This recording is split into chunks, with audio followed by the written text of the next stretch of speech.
You know it's hard out here for a pimp when he tryna get this money for the rent, for the Cadillacs and gas money spent.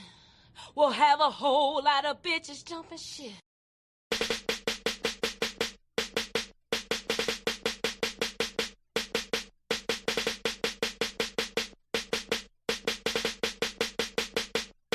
You know it's hard out here for a pimp when he tryna get this money for the rent, for the Cadillacs and gas money spent. Because a whole lot of jumping shit.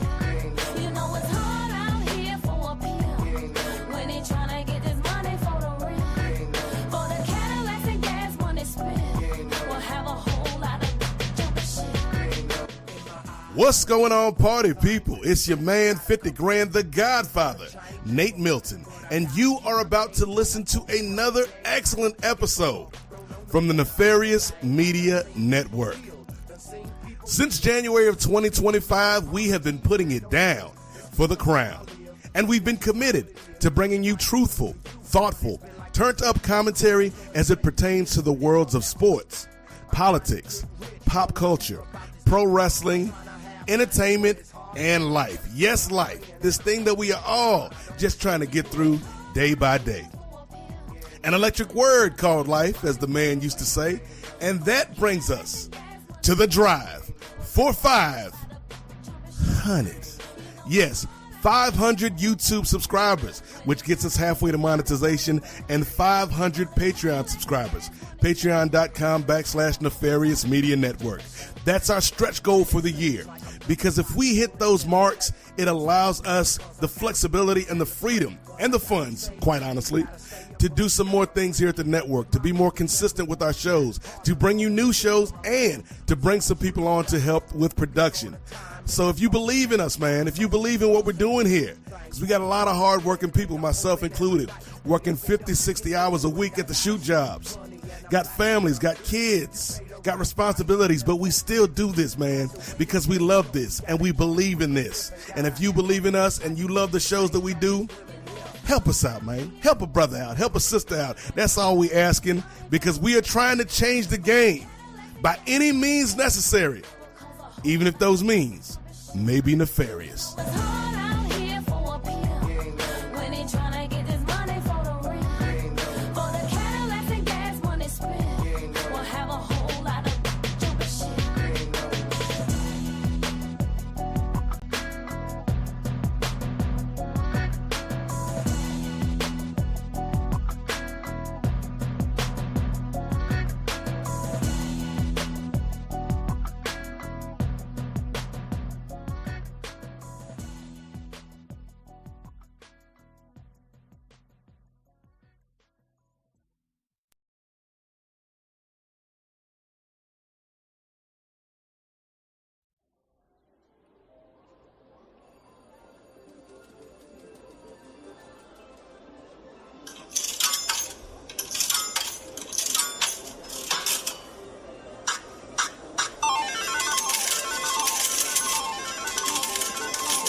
This is the Parley, a place where guests are required to put their money where their mouth is, where we double down on the discourse and conversation.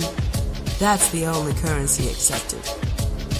Proudly presented by the Nefarious Media Network.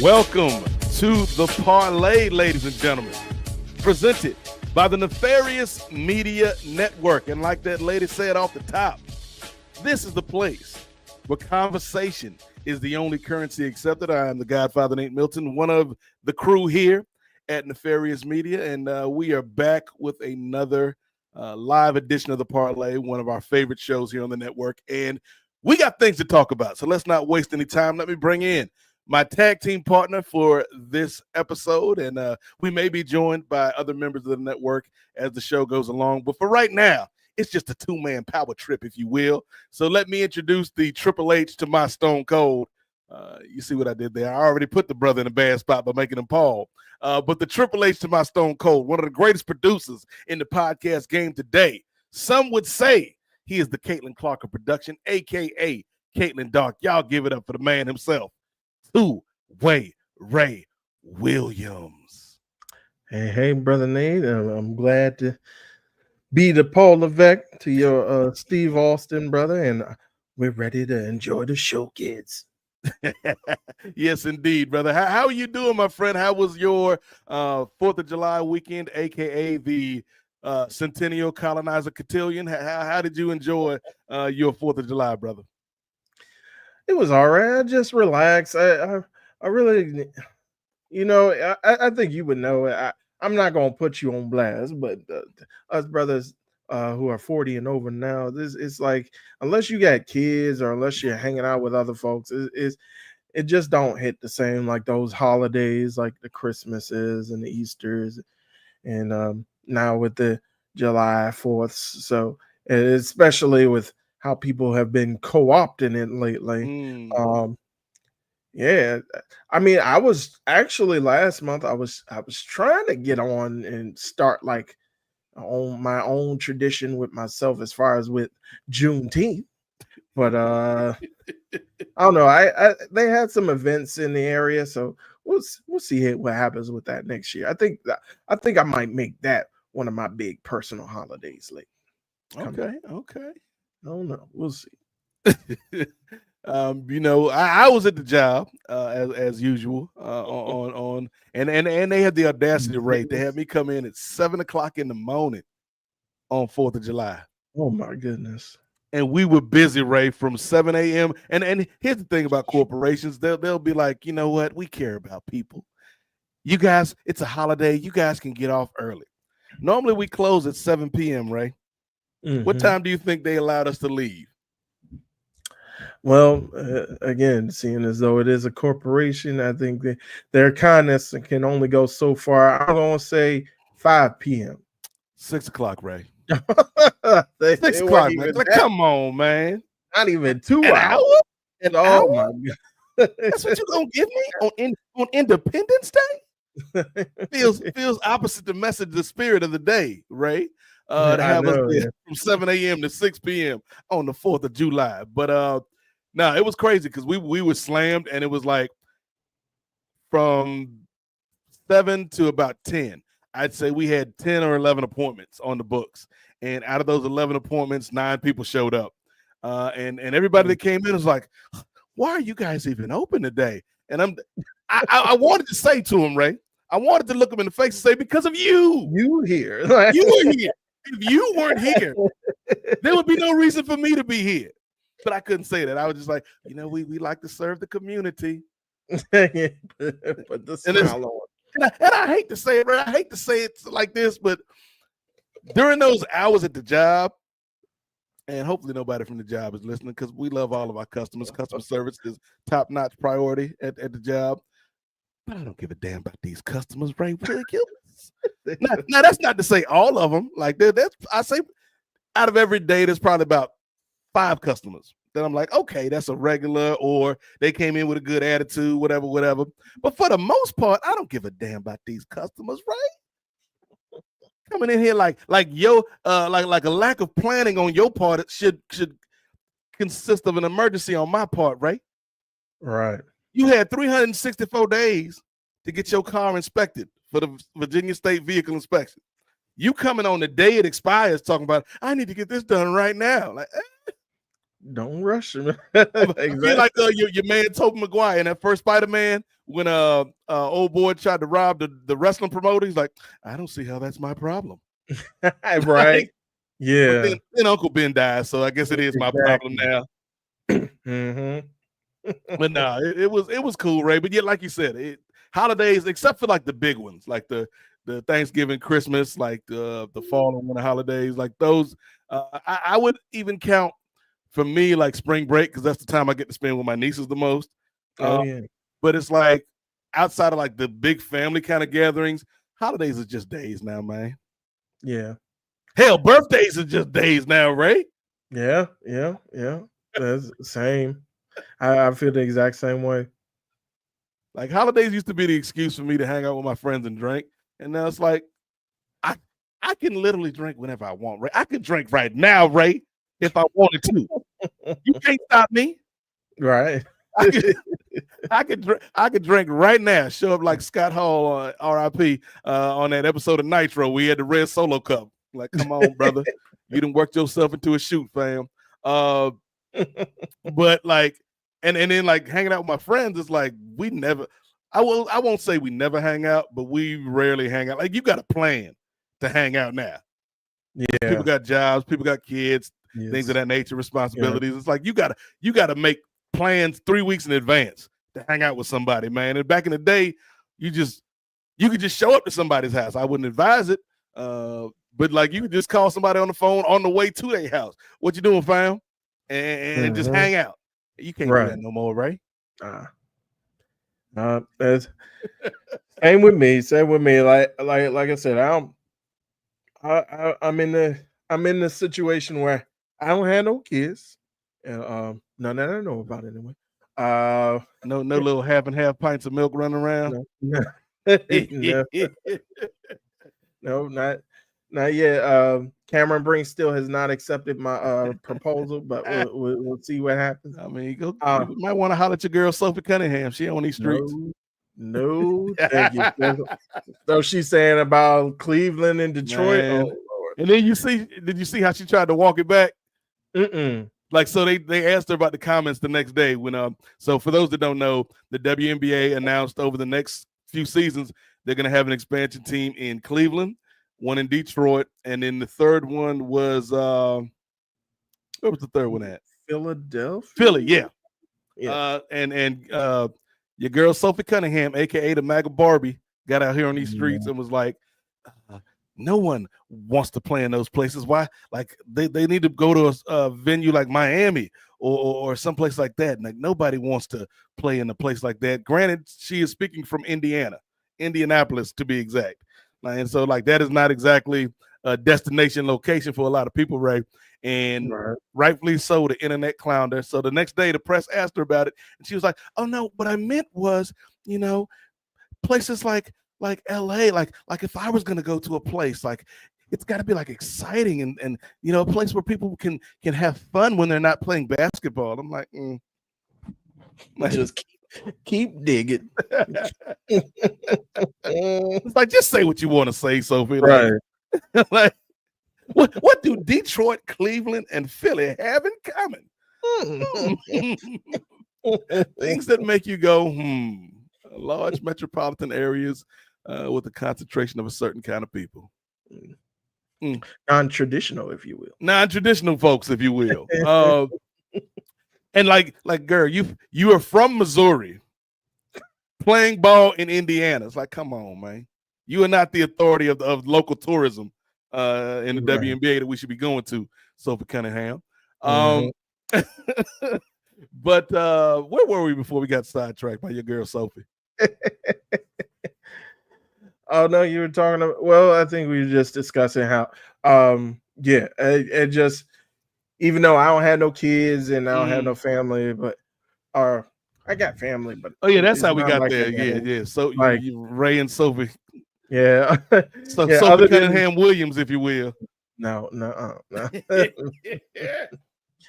I need a girl that can hang out with me in the hoods. And I mean, she might hang out in hoods, just not in the hood. I don't know. Oh yeah, not those. I mean, why is Ray rolling around with the Grand Wizard like that? I know. Like, good luck, brother. She could get me through the sundown towns. I just hide in the back seat. But that's about it. But it's just like with my work responsibilities, those are the main things. But even with that, like you said, and of course with us growing this here fledgling enterprise, if you will, Yeah, just don't have a lot of free time on my hands to just be picking up and hanging. That's why I get so mad when people just spring stuff on me. I'm like, well, I had my best time at the. Come on now, you can't be telling. You got to give me 24 hours notice, player. It's like I want to say it was either last summer or the summer before. Chris was in DC. He was headed up this way, I think, to visit his wife's side of the family, and Oh yeah, he was trying to link up, and he was like, he had texted me, and I was like, I'm at the job, player. Like unless you want to come through the job, like the closest, like there's a 7-Eleven across the street, we can get something to eat, dog. Like I'm stuck here until 8:00, brother. mm-hmm. Like, what you want me to do, fam? But yeah, like it just ain't like it used to be, Ray. But we can still have some fun. That's true. That is true. But you did bring up this fledgling enterprise before we get into some of the topics we're going to talk about this week, and that brings us, Ray, to the drive for 500. And y'all saw off the top, man. You know, we trying to get to 500 Patreon subscribers, 500 YouTube subscribers. So that gets us halfway to monetization on YouTube, and it also, you know, puts some money in the war chest, if you will, Ray. The war chest here for Nefarious, so that we can do things like upgrade our equipment. We can bring on new staff. We can have new shows like Super Salad, which is going to debut in a few weeks here on the network. Hosted by Rachel Eiley and John Cino. Shout out to OG Rachel. I'm trying to think what else. Producer. Like that's the big thing I want to do, because Ray does a lot for the network. Even though, you know, we gotta check his calcium consumption from time to time. But Ray does a lot of good things here for the network, and so if we could bring on a full-time producer, that would free Ray up for some other things, but it would also kind of deepen the bench here in terms of like days we could do shows, because if it's a day where Ray's not available, this person could do it, and vice versa. And so that's one of the big things that we want to get on with at some point this year. So that's our stretch goal, the drive for 500. So if you want to help us out, man, hit up the Patreon, patreon.com/Nefarious Media Network. $5 gets you in less than the cost of a biggie bag. And it gets you over 300 hours of audio and video content from the network. And you know, we that's the other thing too. Like I feel like if it's almost like a chicken and an egg situation, Ray, because I want to have more things that make the Patreon unique and special, but we can't really do that at this time because we need to get the Patreon numbers up. Yeah. So it's kind of like it's almost like a symbiotic relationship. It's almost like John Cena and CM Punk, the yin and the yang, as they kept telling us in the lead up to that Blood Money show. So yeah, like it doesn't just help us, but it helps you. You know, when you sign up for the Patreon, because the more subscribers we get, the more Patreon exclusive things we can do here at the network. Like, for instance, I think Avengers Initiative, when we get that back up and rolling, that's going to be a Patreon only show.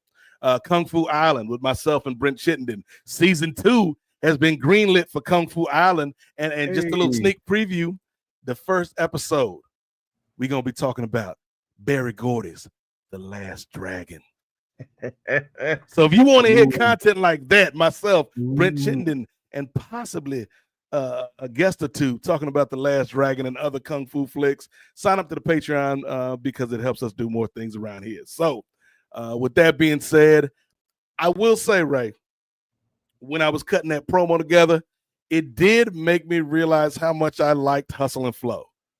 Mm-hmm. Like, that was a good movie. Have you seen Hustle and Flow, Ray? I know we got to ask you about these movies because you don't be watching movies like that. Yeah, it's true. I have seen Hustle and Flow. Yes. What do you think of it? And not recently either. I saw it a while back. I thought it was a good movie. I thought it was intriguing. Of course, the end. I won't spoil it, even though it's been out for about 20 years. But yeah, I thought the ending was kind of anticlimactic, but I mean, it served its purpose. And it's probably what really would happen. That is true. That is true. So, Yeah, I thought it was a good movie, man. Like, I think that was Craig Brewer that yeah, I think directed. I so. think that was his first big film, and then I think he went on to direct Black Snake Moan, that Samuel L. Jackson movie where he had Yeah. Christina Ricci chained up to the radiator, which was just a weird. Like Justin Timberlake was in the movie. It was just a wild time, man. Yes. Black Snake Moan. But yeah, Hustle and Flow was great, man. Like again, one of my favorite scenes is when the great Terrence Howard is going through all this trouble of putting together this mixtape to give to Skinny Black, a local artist that made it big, played by Ludacris. And it, spoiler alert, it winds up in the toilet at the club because Skinny Black don't give a damn about this man DJ's music. And he's like, Skinny, come on, Skinny, man. Tell me that just fell out your pocket, Skinny. Come on, tell me you just had a little too much to drink there, Skinny. Come on, Skinny. And then Ludacris turns around and is like, man, F your mixtape. Oh, why did you say that, Skinny? And then he proceeds to beat the brakes off of Skinny Black in the bathroom of the bar. And it's just like, yeah, like he proceeded to whoop that trick, as it were, Ray. But yeah, like I enjoyed it, man. And there was a lot of people in that movie too. Taraji P. Henson, aka Tajiri, as Jay Lacey would say. Your man Anthony Anderson was up in there. Yes. DJ Qualls had a good little part in there. Yeah. Okay. Who's the white girl? I can't remember her like real name, the actress. I want to say Dakota Fanning. I want to say that was Dakota Fanning. No, I'm thinking of wrong. It was some L something like I was E-L-L. like because Dakota Fanning. She was young. I know Dakota Fanning is like a grown woman now, but I always think of Dakota Fanning as like the little girl from the movie. Yeah. I forget her name. She kind of looks like Alicia Silverstone. Taryn Manning, I think. Manning, okay. Yes. What's that it just hit me. But let me make sure. But yeah. She kind of looked like Alicia Silverstone. And then of course our girl from Friday. And Paula. Yeah. Yeah, that was a good movie, man. Let's see. Here it is. Hustle and Flow. Oh, yeah. Taryn Manning, whose name is Nola, which is ironically my mother's name. But my mother does not partake in that profession.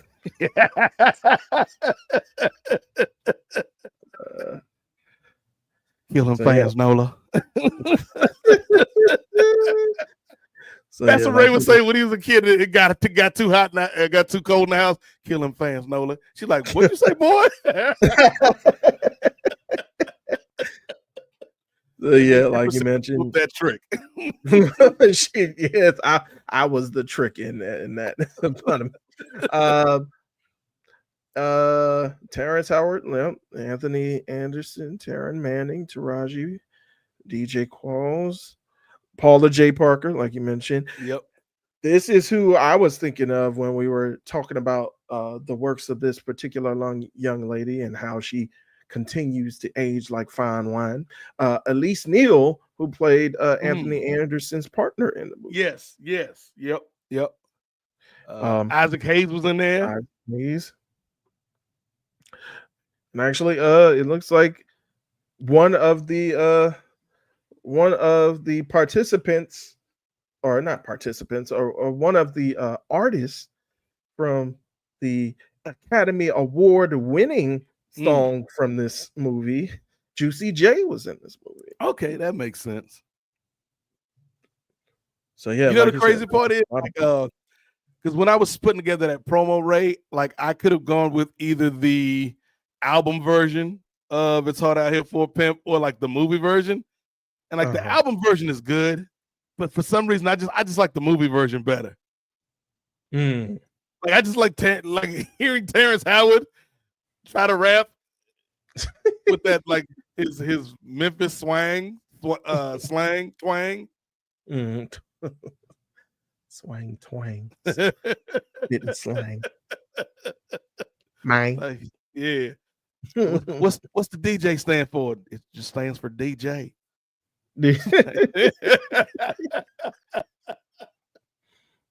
Terrence it's Howard. funny how he got caught up with that. Like this brother was legit running a criminal organization, and he gets caught up Yeah. for beating up somebody in the club bathroom. It's like you didn't get caught up selling drugs, didn't get caught up Human with trafficking. prostitution. Yeah, exactly. You get caught up. Like that's the thing. That movie, DJ was the hero of the Supposed to movie, be the hero. Yeah, but he wasn't a good dude.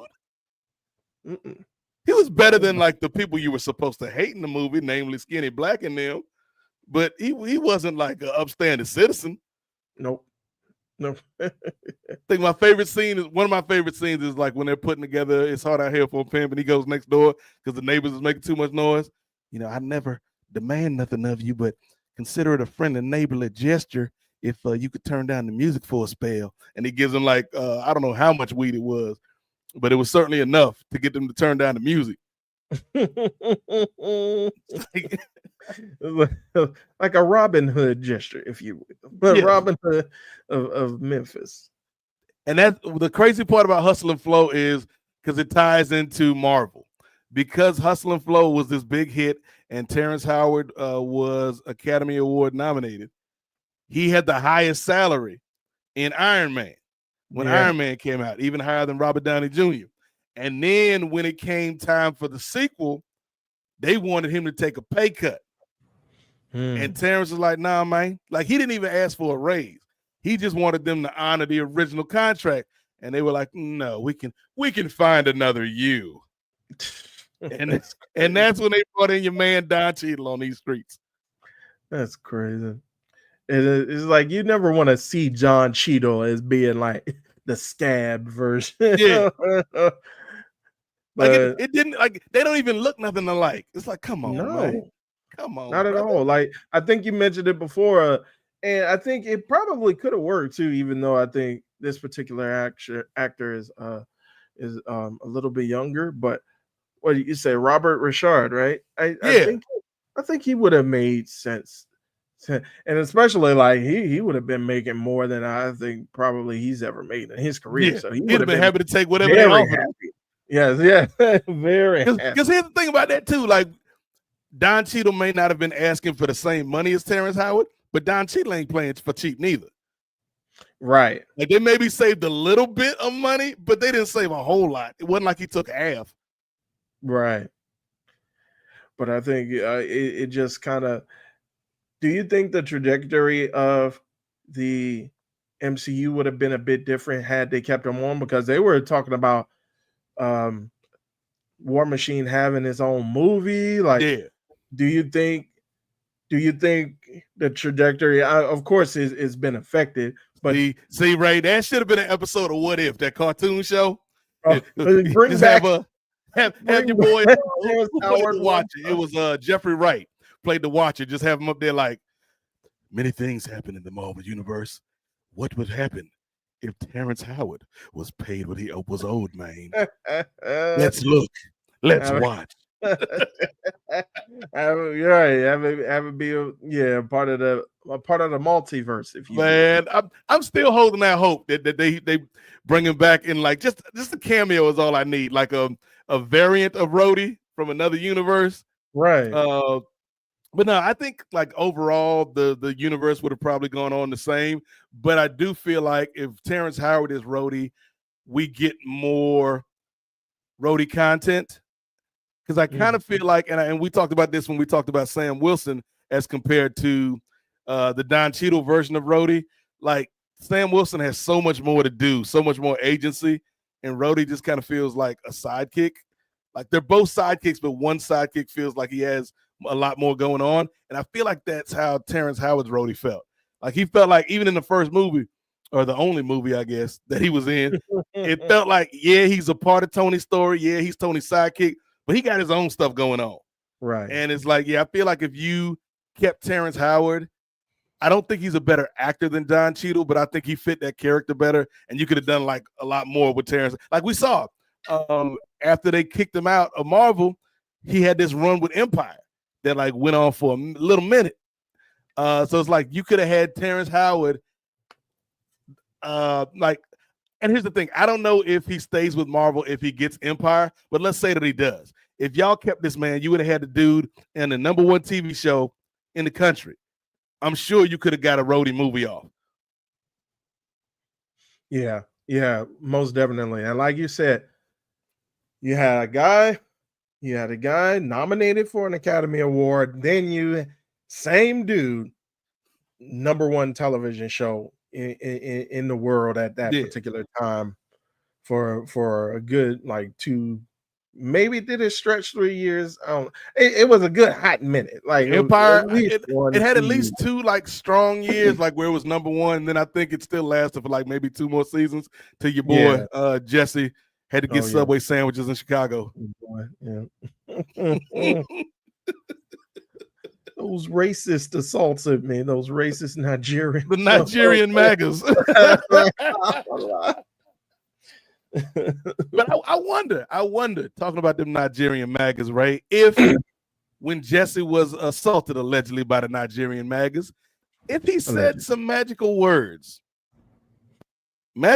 similar to what our guy, the Johnny Gill of wrestling, Jacob Fatu, dropped on his new track with his man's Rikishi, where Jacob Fatu said the N-word 5 times in the first 40 seconds. I counted, ladies and gentlemen. Remarkable efficiency. Like he is not a volume shooter, but he is just pinpoint accuracy with the N-words. But it's kind of like, come on, Jacob.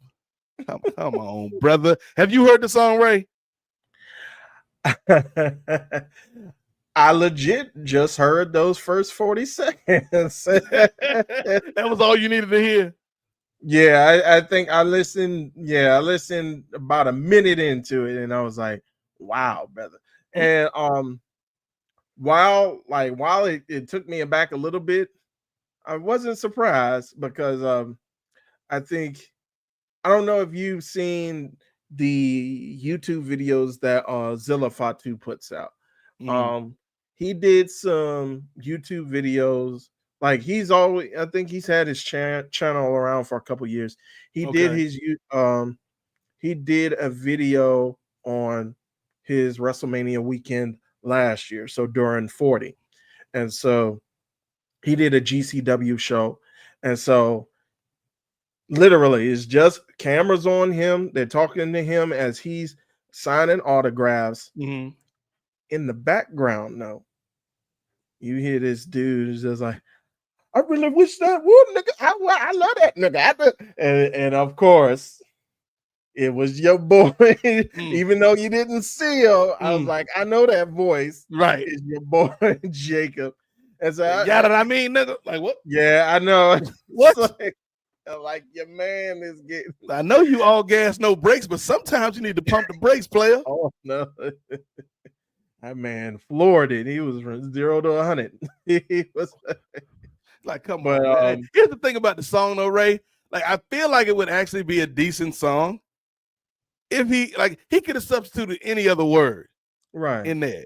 You know, could have tricks, bitches, punks, hoes, skeezers, skip, scap, scallywops. Whatever derogatory adjective you want to throw in there, he could have said any of that. Maybe a Samoan like slur. I don't know what they call each other in their culture, but whatever the equivalent would be, like use that word. Or just keep saying oos, maybe. Right. Could have said oos. Oos with the hard C. But it's like, come on, man. Like, and then you got Rikishi in his sounding like Rick Ross. I was like, you better not say it. That's what I want to. Because I didn't get that deep into Rikishi's. I was like, did he drop them too? I was waiting for Rikishi to say it, man. I like, come on, dog. Rikishi's like, nah, I don't need that smoke. But it's like, come on. There's only one of the bloodline that is allowed to say that word, Ray. And that is the final boss. Oh, of course. Yes. He got the half pass on that, Ray. Everybody else, you can't say it. I don't care how cool you are with black folks. I don't care how deep in the black culture you are. I don't care how much your character may be based on black culture or black stereotypes. You can't say that word, Jacob. And even your boy OTC tried to drop it one time, but then he was like, "Oh, I'm on national live television. Let me hold imagine up." the amount of off-camera N-words being thrown around. Right. Well, real quick before we can continue the conversation, brother Nate, we got one person who's always allowed to use the N-word and who has liberally, yes, just sprinkling it around like some Tony Sashery. All right. Yes. You all know him. You all love her. It's the good professor, the good doctor, Chris Ely. Hey, what's up, y'all? What's up, Chris? We can't have those Edwards rumors spreading about me too far. Chris is like, I'm a changed man, dog. Who's watching this stuff? I completely forgot about being online at the time. So if you don't mind, I wanted to just let y'all know I'm gonna go to my quarters. Wife is in here watching the news, so I'm gonna give her the living room, and I'll be on in 1 second. Okay, don't worry, appreciate brother. that, Doc. Yeah, cool. We'll be here. Put up the sign like Marvel, Ray. Chris Ely will return.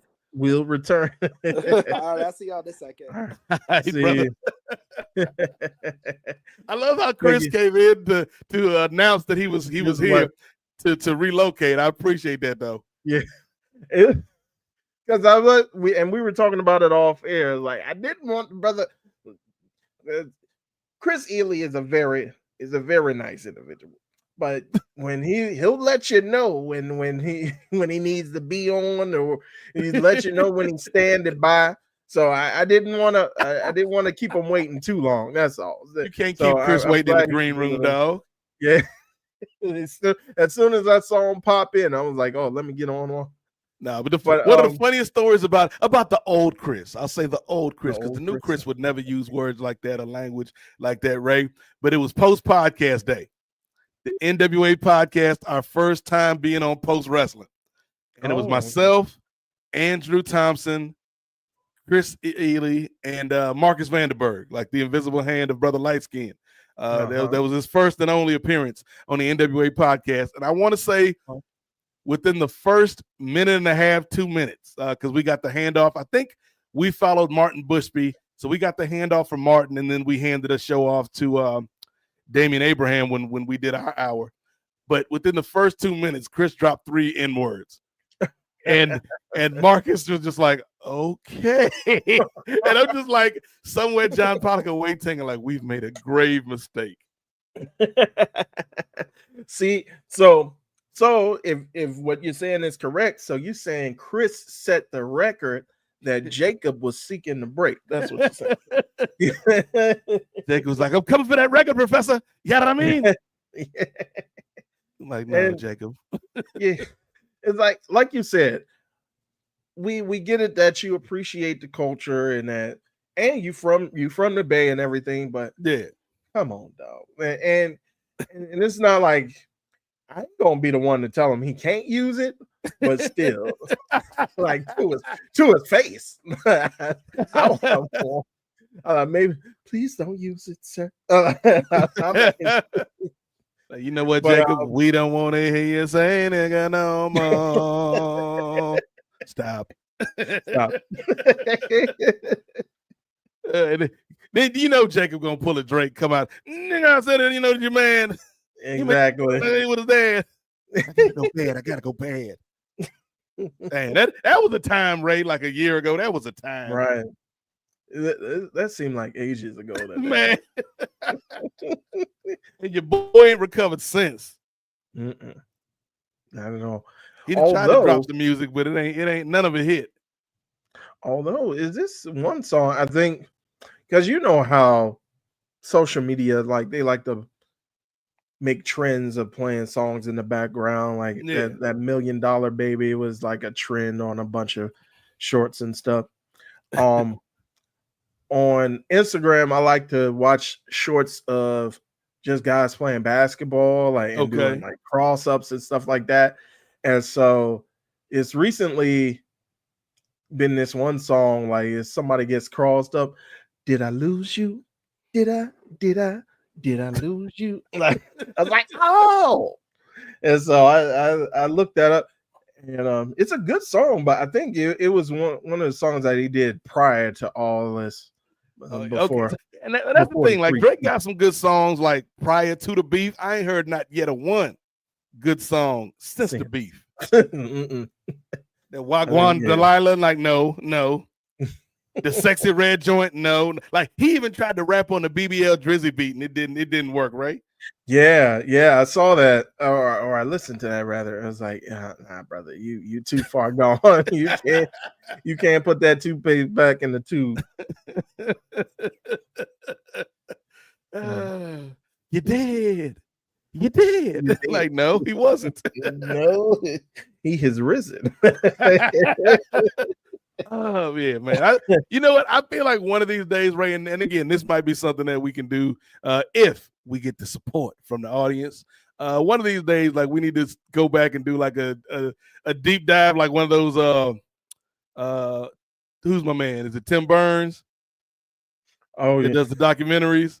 Yeah, like the baseball and jazz and all that. Like we need to go back and do like a documentary on the Drake Kendrick beef of 2024. Have like people sitting down like where were you when you heard Meet the Grams? in a black with a black background. Yeah.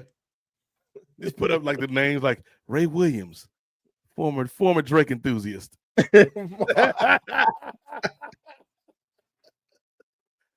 Yeah, that's when I knew my goat was washed. He said, LeBron keep the family away. Curry keep the family away.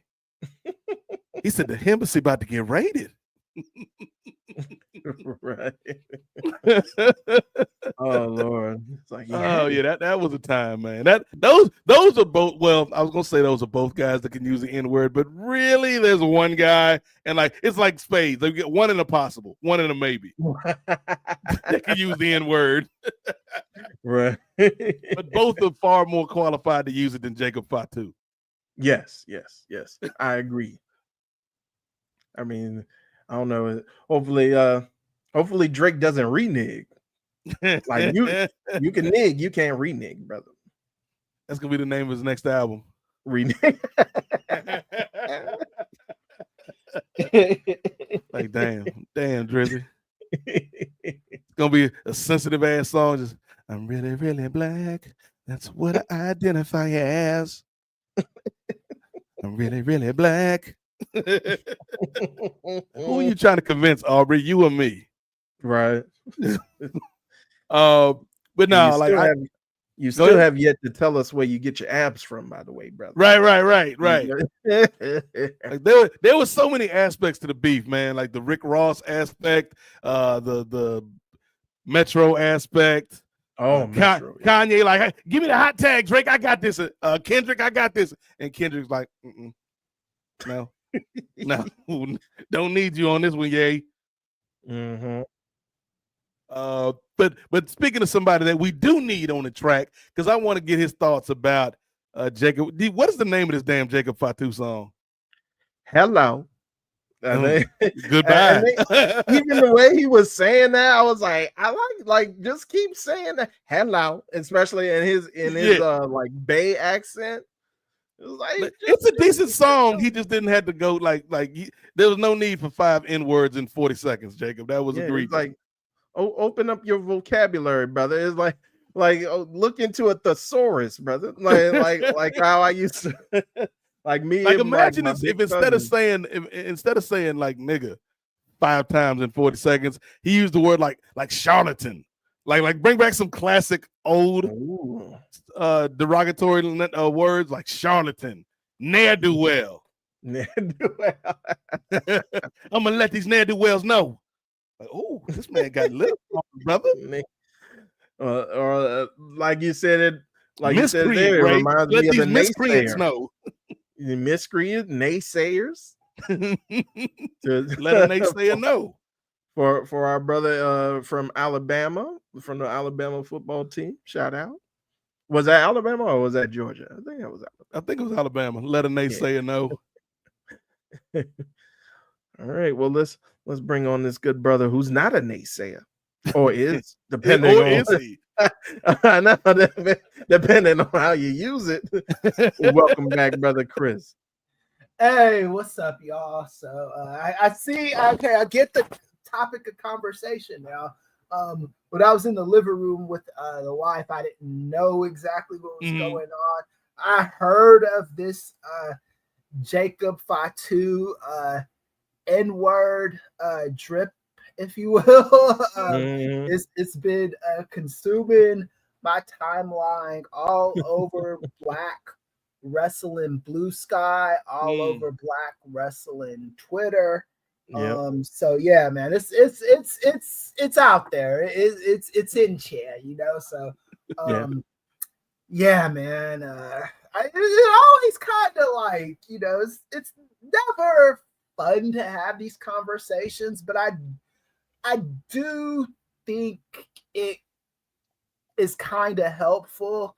Kind of know where everyone stands and maybe, you know, push the conversation further, understand the nuances in it, all that stuff. So I guess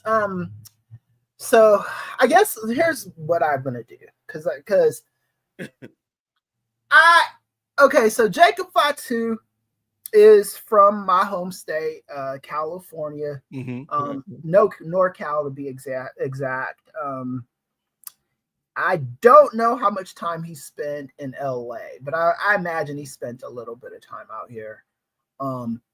Here's the thing about Los Angeles and the prison system out here. I haven't been to prison. Let me get that out the way. I've been to county jail plenty of times. Chris had his own cell reserved at the county. Right, yeah. I can't even. I lost count of how many times I went to jail. All misdemeanors. Yeah, none of it was like nefarious stuff. I didn't go in there for like any like gang stuff or anything like that. I was always in there for like unpaid like traffic tickets and all that stuff. When you get put in there, you know, you let people's imagination run wild with them, you know, walk with a little bit of a limp, and you know, they ask. They thought Chris had 3 bodies on him. Yeah, it's like when they ask how you got the limp, you just say, yeah, it was a little bit personal, you know, stuff like that, you know. And I don't have any ink on me either, so that kind of helps you when you're in jail. Because they call Chris Shuffles when he's in the joint. Hey man, that's Shuffles. Leave him alone, brother. Yeah, well, if you in LA, I don't know how it is everywhere else. Maybe we could get MVP on and ask him about that. But out here, if you've got any kind of ink, if you can't explain it to the people in your race, then you know that you know, you could be confused for being in a gang you're not in, or a part of a movement you're not a part of, and all that stuff. So I say all that to say, in the jail system out here, the Samoans and the blacks run together. You know, it's not just the Samoans and the blacks, it's blacks and other races. And by blacks and other races, it's blacks, it's Asians, like so just like Chinese, Japanese, whatever, you know. So that's how it is out here. And when you are in jail, like the first person I met when the first time I got put in jail in Cali was a Samoan guy. I didn't know he was Samoan, to be honest with you. I thought he was, you know, an N-word, you know. I thought he was a black dude or whatever. So he was talking to me and telling me how things go and telling me you know, who I needed to run with. He was like a leader in that system, you know. So I was like, okay, cool. And then later on, like maybe like day 2 or day 3 of me being in there, he said that I was like, you ain't black, and he said, oh no, I'm Samoan, and he was telling me things on, but he had black wife and all that stuff. So I don't know this for a fact, Ray or Nate. I imagine Jacob has spent a little bit of time where I've been, you know. Understandable. Maybe a little bit, you know.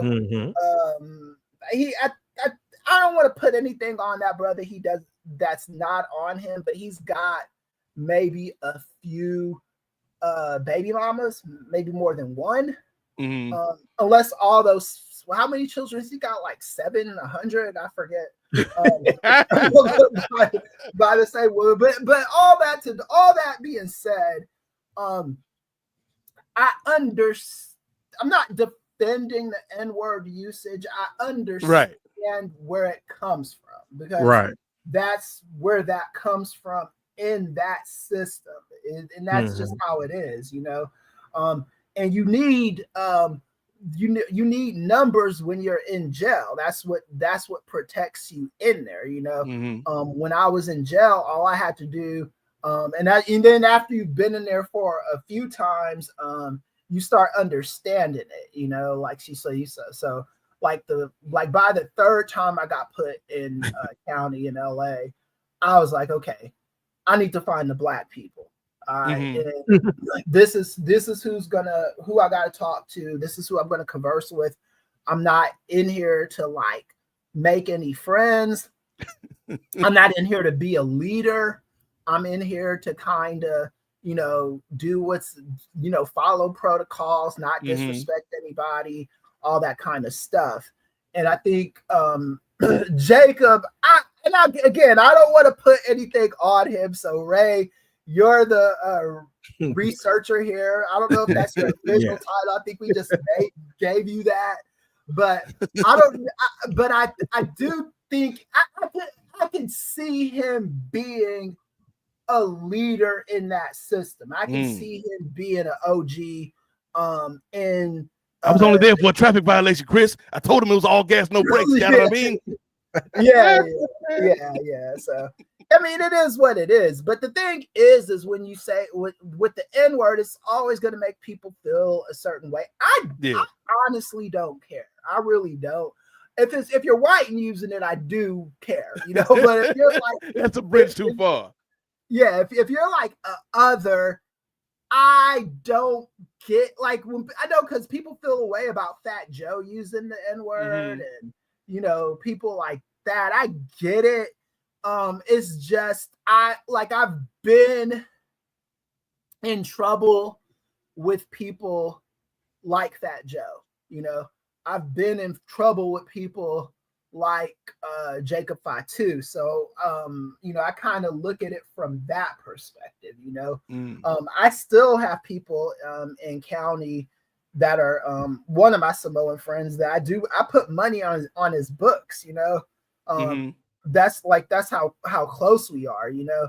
So but it is a like I caught y'all saying, you know, you could come up with some other words there and do well. I mean, yeah, you can. I mean, even me to a certain extent, I do want to kind of like divorce myself from using that word like so colloquially, you know, so much, because it does like cause a lot of like friction. I know people in my position who've gotten suspended or fired for accidentally using the word in the classroom or saying it to the wrong person that didn't know they were being playful. Like when you're outside of the classroom, they, you know, the school's pretty like nice to you. They don't really trip on that. But when you're in the classroom, you know, you can't be saying an N-word. You can't be a football coach, you know. saying the N-word, because there was a football coach that got fired for that. And it's just, I don't really even know what the easy answer to something like this is. What I'll say about Jacob is I don't think he's like a bad faith actor type. I don't think he's out there trying to harm people. I don't know his baby mama or mama's situation. But I think he's got a couple black ones. They don't mean anything. Like, I don't need Chrissy Love and them. But I don't know his situation like that. But I honestly don't think, and I don't think when he got pulled over by the police, they were nice to that dude. I saw the video of Jimmy Fatu getting pulled over, and they weren't exactly. This was Florida, I want to say, but they weren't exactly nice to that dude when they pulled him over. I mean, when you are any variation of this right here, the police are gonna treat you like an N-word, whether you are an N-word or not, whether you even consider yourself an N-word or not. You could be Tiger Woods up in this piece. To the Kaplan Asian. Whatever.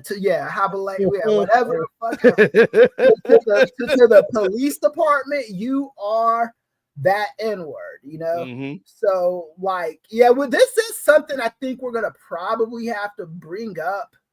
We haven't had to bring this up as far as the Samoans are concerned on any of our shows yet. Yeah. But I think we probably all in the back of our minds or the front of our minds knew this was eventually going to be a thing. Yeah. Like it's just inescapable. So I think my thing, Chris, is like what makes this so bad. Again, I'm with you. I don't think Jacob Fatu is a bad faith actor. But I do feel like, especially right now, we talked about it on the NWA podcast, when you are on a hot streak right now, my guy, professionally, and it's like this was something that could have easily been avoided. Like you could have said any other word. Well, not any other word. There's some other words that would have got him in trouble as well. But you could have said, like I was telling Ray, like he could have said bitch. He could have said MFer, like anything in that spot in place of the N-word, and we wouldn't even be having this conversation. We'd probably be talking about, what? That song was all right. And so it's like you created a problem for yourself that you didn't need to. Right. Yeah, I agree. Yeah, he probably did. And it's a weird thing because you created a problem that you didn't need to. I have a question for our audience and for others. And I'm not pushing any kind of agenda. Would it be weirder for Jacob Fatu dropping that word colloquially and on some street shit or whatever, or The Rock doing the same kind of thing? Would you be as offended by The Rock doing it? And The Rock is black, I don't, it is what it is. I'm just asking. So that the answer to both questions is, for me at least, Chris, is yes. Like I wouldn't, yes and a no. Because I wouldn't be offended, because Ray and I were talking about The Rock before you got on here. Like The Rock, certainly, of any of the Samoans in the bloodline, has the right to use that word. But it would be weird hearing The Rock say that out of his mouth, because that goes against his perfectly crafted public image. Right. And we can also probably actually test this in theory to see if it's true, because The Rock did come out with a rap song. Yes, he did. With your boy Tech Nine joint. Tech Nine. The Tech Nine song he was rapping. He said the N-word on it. No, he didn't say the N-word. He didn't say the N-word. Oh, okay. No. It's about pride. It's about power. Put in the work. Put in the hours. Yeah. I remember. Yeah. Black and Samoan in my veins, my culture banging with strange. I changed the game. What's my motherfucking name? Yeah, that was a few bars from The Rock. I'll give him that. And that's the only curse word he said in his line was motherfucker. Yeah. So I mean, yeah. Again, this is something that's just gonna exhaust us for. That song was great though. Just a random ass song from Tech Nine. I don't even think The Rock was on the original song. I think they just added his part. Well, he's not. That was the part that they added. And The Rock is very, very, very good at code switching, man. Mm-hmm. He's kind of like Obama-esque when it comes to that. You know what I'm saying? When he's in front of the right audience, he knows how to talk to that audience. You know, like if you've ever seen The Rock in a room full of black people, he fits in perfectly fine. You know what I'm saying? He fits in like a lifetime membership card holder of the cookout. You know what I'm saying? This is how he talks, you know. Kind of similar to that Key and Peele sketch with Obama and him giving the handshake. Like giving him the nice, you know. Like I don't know you that well. But, yes. Good afternoon, my octoroon. Right. So we all we got. Yeah. Hello, miss. Hello. Yeah. He shook the baby saying, "Hello, miss. Good to meet you." yeah. So and then like who's the and also I do have a question about have there been any like black wrestlers capping for this or defending it or admonishing it, or how's that been, if y'all know? Because I'm kind of still messed up from my trip to Santa Barbara this weekend. More on that later, but we saw the pics, brother. You were having some fun. Go ahead. This man Chris is out here frolicking like Bill Belichick. He was frolicking. Right. Yeah. I wanted to get a picture of those pink and black Air Jordans. Those I call those the Bret Harts, the Hitmans. The pinky Tuscaderos. Like there's this lady I buy my shoes from, and she showed me those. She said, "You might not like these," and I was like, "Oh, I love them." I was like, I know exactly what I'm gonna wear that with. So I've been in the middle of all of that, and I just kind of like not right before I got on with y'all, but like before I started writing my article, because I was trying to hit a deadline for tonight. I was looking at the Jacob Fatu stuff. And different people in the different groups. Some of the groups is groups that you follow too, Nate. It was just looking at just the diversity of opinion on this stuff. You know, it wasn't like it was just like every black person was like, "Oh, this dude is this," or you know, or every black person was defending it either. It was like I did see kind of a mix, and I'm like you, Nate. To me, it's always just best to kind of like just discretion is always the better part of valor. If you could avoid issue or argument or anything like that, or disagreement, or anybody misunderstanding or misconstruing where you come from and where you stand, I always think it's best to just kind of stay away from that.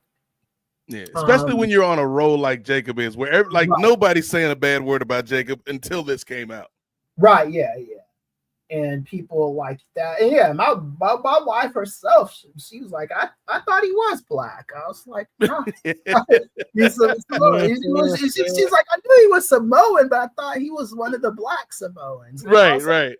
I was like, the only it's The Rock is the black Samoan, and all of Roman and Jimmy and Jay's children. Yes. I think a few of Jacob's children are. I don't know who else is there. And that's where it gets kind of like murky too, right? Is like because that's the case, It's like if you have black children, can you use the N-word if you're not black? This is like a thing, man. And I like I said, I think this is something that's gonna I know one thing. I know your boy Jimmy certainly doesn't use that word with Naomi. I know that for certain. Oh yeah. No yeet on that. Right. I don't see that either. Yeah. I mean, shoot, man. I just I just avoid those kind of things altogether. Like people ask me why I married a black woman because you're all so pro black and all. I'm like, I just didn't want to have that conversation with her. Like, yo, baby, don't say the N word. She's black, so no one give her shit. That's not a conversation that I wanted to have, and it's really just as deep as that, man. Shoot, if I, had let's stay here for a bit, fellas, because this is the show where we can talk about anything. Let's stay here for a second. Have you? And I'm asking you and Ray. I already know the answer for Ray though. Have you been in an interracial relationship and your partner used the N-word? So I haven't been in any interracial relationships with any white women. I did like in high school take a couple white girls to dances, but we weren't in anything like serious to where like it was like life changing and stuff, maybe some crushes here and there. My milk of magnesia. Yeah, but nothing like serious like that. I have dated like Filipino girls and like Mexican girls and stuff like that,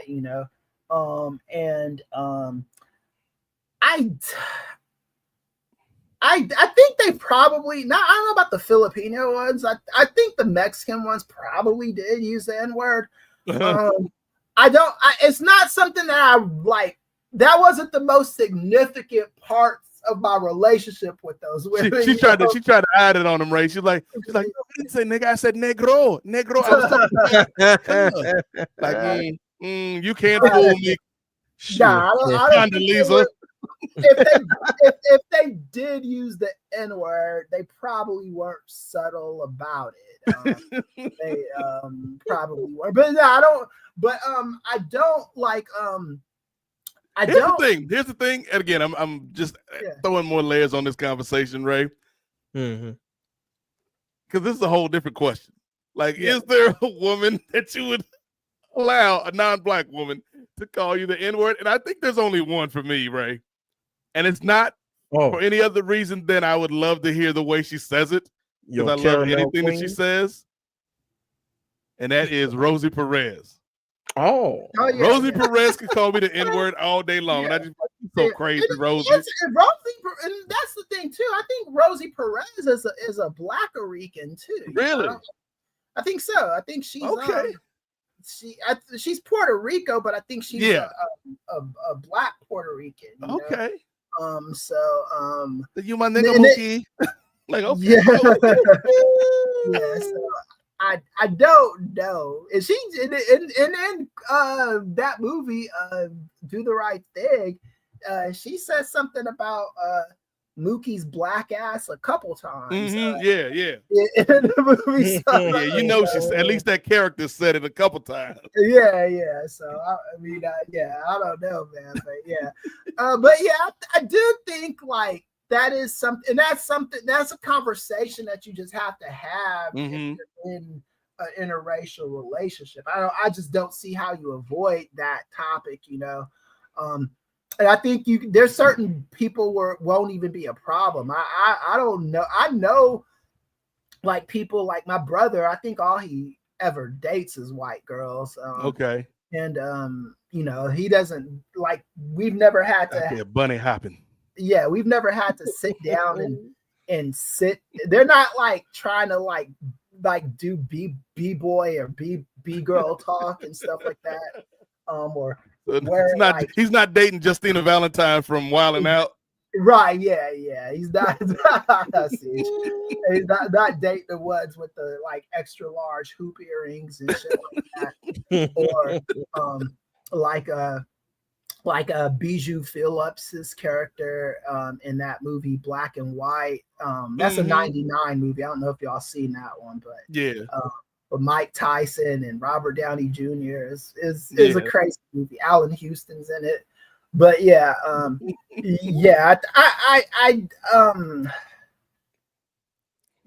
do. What's Jacob Fatu saying about it now? Is it like still is it still circulating, or what's going on with it? I haven't seen the latest word on it. Has Jacob released a statement, Ray? I am looking through X right now / Twitter.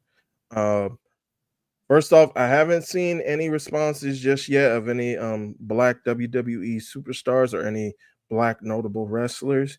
So I'm on his account now.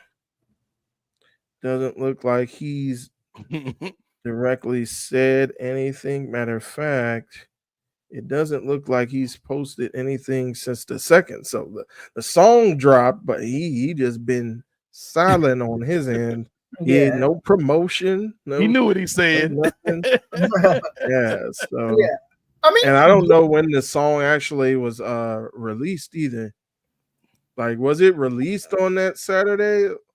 Because I started hearing about it Saturday and Sunday. I started hearing about it on Saturday, but I heard it like in passing on Saturday.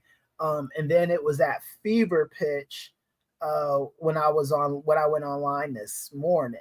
And this was right before I started writing my article that I was trying to get done to hit like a 7 p.m. Deadline Pacific time.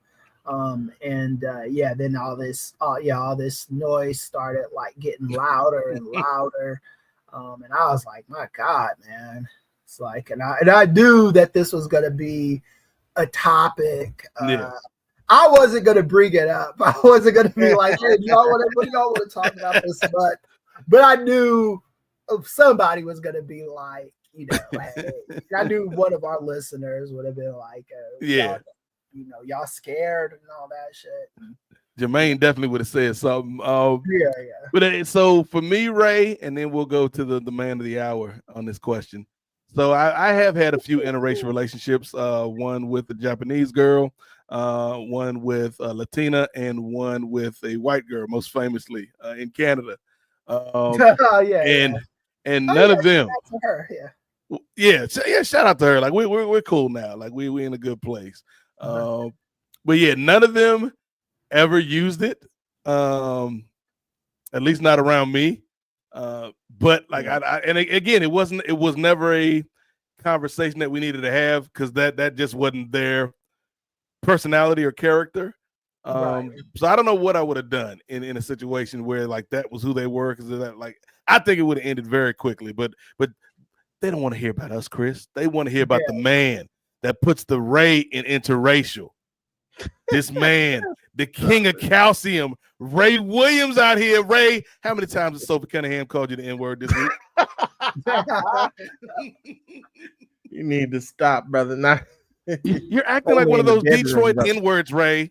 Only in the bedroom, brother. Are you like RG3 with the Mandingo fantasies? Let's do some antebellum role play, babe. Like, no, what are you doing, Robert? No, not at all. And that's in a completely different view. We could why do you own a pair of 18th century shackles, brother? You ain't gonna have me out here like doggone Janelle Monáe on that one movie. Oh yeah, this is not no new age antebellum. But like I said before, it's a bit, y'all. It's a bit. So I play up to the bit. But but in the one interracial not married, but in the one interracial and we learned all sorts of stuff about Ray. In the one interracial relationship that I have been in, like, no, she was respectful of that, and at least like I said, and she was like, and like brother Marcus, or not brother Marcus, but yeah, is it Marcus? Yeah, brother Marcus, yeah. No, you're not brother Marcus. What's happening? Chris. My brother Chris. Wow. What was that? I ain't gonna mess. Chris for Marcus? Marcus, who ain't never been on the show that you've been on? The name Marcus was just on my mind. Like the beige forefather is always there in spirit. But brother Chris said earlier, like I did have a relationship back in the day when I was in high school as well. And like it was a majority black neighborhood, and she was like one of the few like white folks that went to our school. So like she was cool, and she never like made it a thing or anything. We found him a scoop of vanilla ice cream in the middle of a chocolate city. Right. Oh, and also in high school, I do have to mention this because I did date a Puerto Rican girl, Tanya. And she was my high school girlfriend for probably like the high school girl I was the most known for dating when I was in Knoxville. Yeah, she never wasn't even in her to like, and she sat at the table with us, but she never said the N-word or anything like that. And, she didn't have to be coached and talked into it, and or into behaving herself. But and she was treated just like everyone else, But yeah, that was it, Yeah. So. And like you both expressed, as long as it's like, at least in Jacob's case, like he doesn't mean any malice behind it. And like I mentioned before you came on, Chris, like he just, and I was also looking up, Chris, you brought up like where he's grown up, and it did say that he came up, or not came up, but he did end up getting locked up when he was 18, and he was in the Sacramento County jail. Yeah, yeah. So, that's all I needed to know. Yeah. But he grew up in that Bay Area in Oakland as well, so I'm pretty sure he was kind of aligned with some folks in that aspect as well. Yeah. Not to excuse him of it, but we do understand. Things, so, yeah. Give some context. And, I'm not going out here on a march just because he said, because I know. And I was telling Nate, like in some videos that he's been in with Zilla Fatu before he got into the WWE, like you can kind of hear, you don't see it, but you hear him like off mic, and he's just like joking with some folks, and it's like, man, I told that nigga, I was like, I'm in, nigga. And so it's kind of like in the flow of conversation, and again, it's not out of malice or it's not out of any bad faith. So right. Yeah. It's just like, and that said, I do think it's gonna depend on like the group that you associate with too, like different people are gonna feel different ways about it. Like, Fat Joe, he's got people who in the hip hop community who just don't care that he says the N-word all the time, and then he has people that do like feel a way about him saying it, and it is, I mean, fucking Ja Rule in that I'm Real remix that he wrote for J-Lo, he wrote for her the N-word to say in the rap, so it's like I said, there's layers to this shit. It's not as simple as like, and some people don't want to even hear that, like, no, you just don't say the L word, you know. But it is. It's there are some layers to this shit, man. Yeah. You know, I don't, you know, and I'm not even saying you're mad. You should be admonished for not liking that there are layers to it, but there are layers to it. Yeah. Yeah. I think again, my big thing is like, just don't do it. It's just the easiest way to to avoid Yeah. all of this. Yep. Jacob, especially when you on top right now, dog. Like you Yeah. don't want to do anything that could, because it took you so long to get here, brother. Yeah, And- but I have to ask you this now too, and I know people would feel different about this. Does he need to apologize, or does he need to just pretend like start from here and that stuff never happened and never will happen again? What do you think, Ray? I think,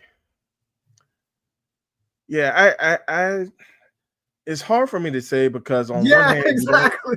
Go ahead. Yeah, like you don't want to completely ignore it and seem as though you're oblivious to it because it's making the rounds now. Yeah, it is making the rounds. Yeah. But on the other hand, like you said, Chris, I don't think it's that big a deal. I do think he does need to acknowledge it, and I mean, apologize. Apologize is such like I think if he wants to keep the bag and keep that push going, Right. then yeah, I think he probably does need to apologize, even though your boy don't see color. Like he probably not gonna care either way. But when it comes to that color green coming in, and then people are getting offended, and maybe he'd be like, you need to because also one of the other knocks is that like we as Black people are asked to put up with a lot more racial disrespect than any other group. Let's explain, like, so it'll be like why do we always have to be the ones to forgive white supremacy? You know, why do we always have to be the bigger people? You know, why do we, you know, like that judge in that case where that cop shot the brother in Texas and killed him. It was an accidental shooting. Like I don't think she meant to kill him, but she still did it. And then the Black judge in that case gave her, the white girl, a hug. The white girl that shot the dude, and you know, people felt rightly about like, why does she get a hug? Right. You know, why is it that Black folks feel the need to do this all the time? And then the other part of it is it really that deep? You know what I'm saying? So like I said, this is not, and don't say we're not afraid to go to these places, okay? Like don't try to say that shit, because we are giving y'all layers and stuff. We're digging into this. So but it's nuance to it. Yeah. I know the social media is just like you're either hot or cold, it's extremes, but there's a lot of nuance to it. So I think in terms of like an apology, quote unquote, it just depends on how loud the noise around it gets. Yeah. Because I feel like if it's just this weekend where people are talking about it, and by the time Raw goes off tonight or SmackDown goes off on Friday, people aren't talking about it anymore. Like I feel like just keep it pushing, player. Just watch what you say from now on in public. But if the noise gets loud enough, Chris, where there is actual traction behind this, then I think you do need to address it. Yeah, where's Raw at tonight? Because it would be if Raw was in like Atlanta or DC, Chocolate City, or like, you know, a place with like a high concentration of like Black folks, or like Charlotte or something like that. we would kind of get a litmus test of as to where the reaction for this stuff is, you know. Now, if it was in Atlanta, they'd be Quavo be up front just throwing lemon pepper wings at that brother. Just boo this man. That's the thing. I do think I'm talking specifically a black city. Yeah. Like LA is like Compton is black, South Central is black, LA is whatever, you know. But if you go to Atlanta, is a black city. Washington D.C. is a black city, you know. That's where I want to see the reactions to, because you're not gonna get anything twisted in one of those places if Raw was there, you know. Well, you know, like Savannah or something like that. Go ahead. Well, I was gonna say they are going to Atlanta for Saturday night's main event. Whether he'll be on the card is a different story. Now, interesting. Tonight, though, I don't think he has much to worry about because WWE Raw will be emanating from the Amica Mutual Pavilion, formerly the Dunkin' Donuts Center in Providence, Rhode Island. So, he ain't gonna have no problems up there. Like, now you all right with us, Jacob? You wicked smart, dude. Wicked smart. Yeah, he'll be fine in Providence. And like you said, I think it'll matter most if it's folks in the locker room, like you were mentioning earlier, Chris, whether or not it's folks in the locker room, like black folks in that SmackDown locker room that has an issue with it. That'll make more of that'll impact whether or not because I'm sure if they bring it up to him, then he's going to go ahead and apologize to those folks in person. Yeah. But unless it becomes, honestly, I don't think that they have a problem with it because we know at least we've heard in instances the way Jacob talks behind the scenes, right? And so, like, I'm sure, like, you can't hide that, but for so long, like, if that's how you are around your friends, like, if he's cool with the Street Profits, or if he's cool with Carmelo and people like that on the SmackDown roster, I'm sure they've heard it at least a dozen times.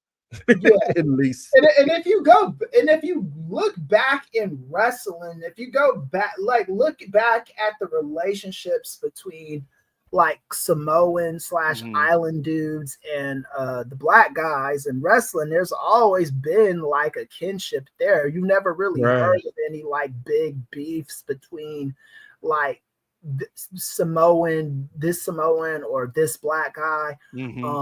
Back in the 80s, you know, Rocky Johnson was embraced by the Samoan. And then you had the head shrinkers wasn't beefing with Men on a Mission. Yeah, they were friends with those guys, you know. And then even like Bad News Brown, if you ever go back and listen to some of his shoot interviews, and I think he's got some on YouTube, he got along with all those guys, you know, the Islanders, Haku, and, you know, all those people. He got along like great with them, you know. So I don't really like I don't know if there's ever been any kind of like disruption. Yokozuna, he got along with all those. He was friends with the Godfather and Ron Simmons when he was when Yokozuna was Kokina. I mean, he was friends with Ron Simmons and all those like black guys, you know. So it's like there are relationships there, you know. What's his name? Shelton Benjamin and Bobby Lashley, you know, they loved Umaga, you know, they were real good friends with that guy. So I mean, it's like I said, it's you know, there is, I do think you could look back at the history. Now, here's another thing too. I don't really know what the racial word is for Samoans that would set them off. Like if you were not a part of that group, like a slur. If you said this slur, that's a bridge too far, you know. Like I knew like about Mexicans being in jail circles, Like there was just certain things you didn't say, or else it'd be a fight between the Mexicans and the blacks, or the Mexicans and the whites, or whoever. You know, there's just certain shit you just didn't say. I don't know what that is with. I don't know if Samoans have a word that if you are anything but Samoan and say this, we're ready to pounce on you. So we need to ask Jacob Fatu. Because that's what I was saying earlier. Like if you wanted to use a word with the same meaning as the N word, you could have used the word from your own culture. Right. Yeah. Because it's like I said, I just don't know enough about. Let these Ula fellas know. Like, ooh, that sound hard. See, you said Ula follow with the hard arm. Yeah. And like I was saying earlier too, is like, but they pretty much just let everybody use "oos," I guess. Yeah. Everyone says it. So I don't know. I don't know if that's a bad. If they if they use it they in like named the tag team the Usos. So I mean, right? Yo, imagine. So here's the thing. Everybody, here's how my mind works, right? So let's say, I know it's not, but let's say Uso is the Samoan equivalent to the N-word. That would be like having Booker T and Stevie Ray out there and calling them the naysayers. Right, yeah. It's the Harlem naysayers. You don't know what these boys gonna do. Can you dig it, naysayer? Like, I don't know if I like and also where the groups in wrestling, like if you like the blacks and the Samoans have had all of the same exact stereotypes, you know. We just have been grouped. There's Samoan gangsters in wrestling, there's black gangsters in wrestling, there's Samoan dweeb wrestlers, there's black dweeb wrestlers, there's Samoan headhunters in wrestling, eating raw fish and slapping belly and shit. And then Kamala was, African, headhunter, Abdullah the Butcher. We've had the similar. I don't even think there's two races in or two ethnicities rather in wrestling that are so like parallel as black and Samoan wrestlers, right? Yeah. Because make a difference Fatu is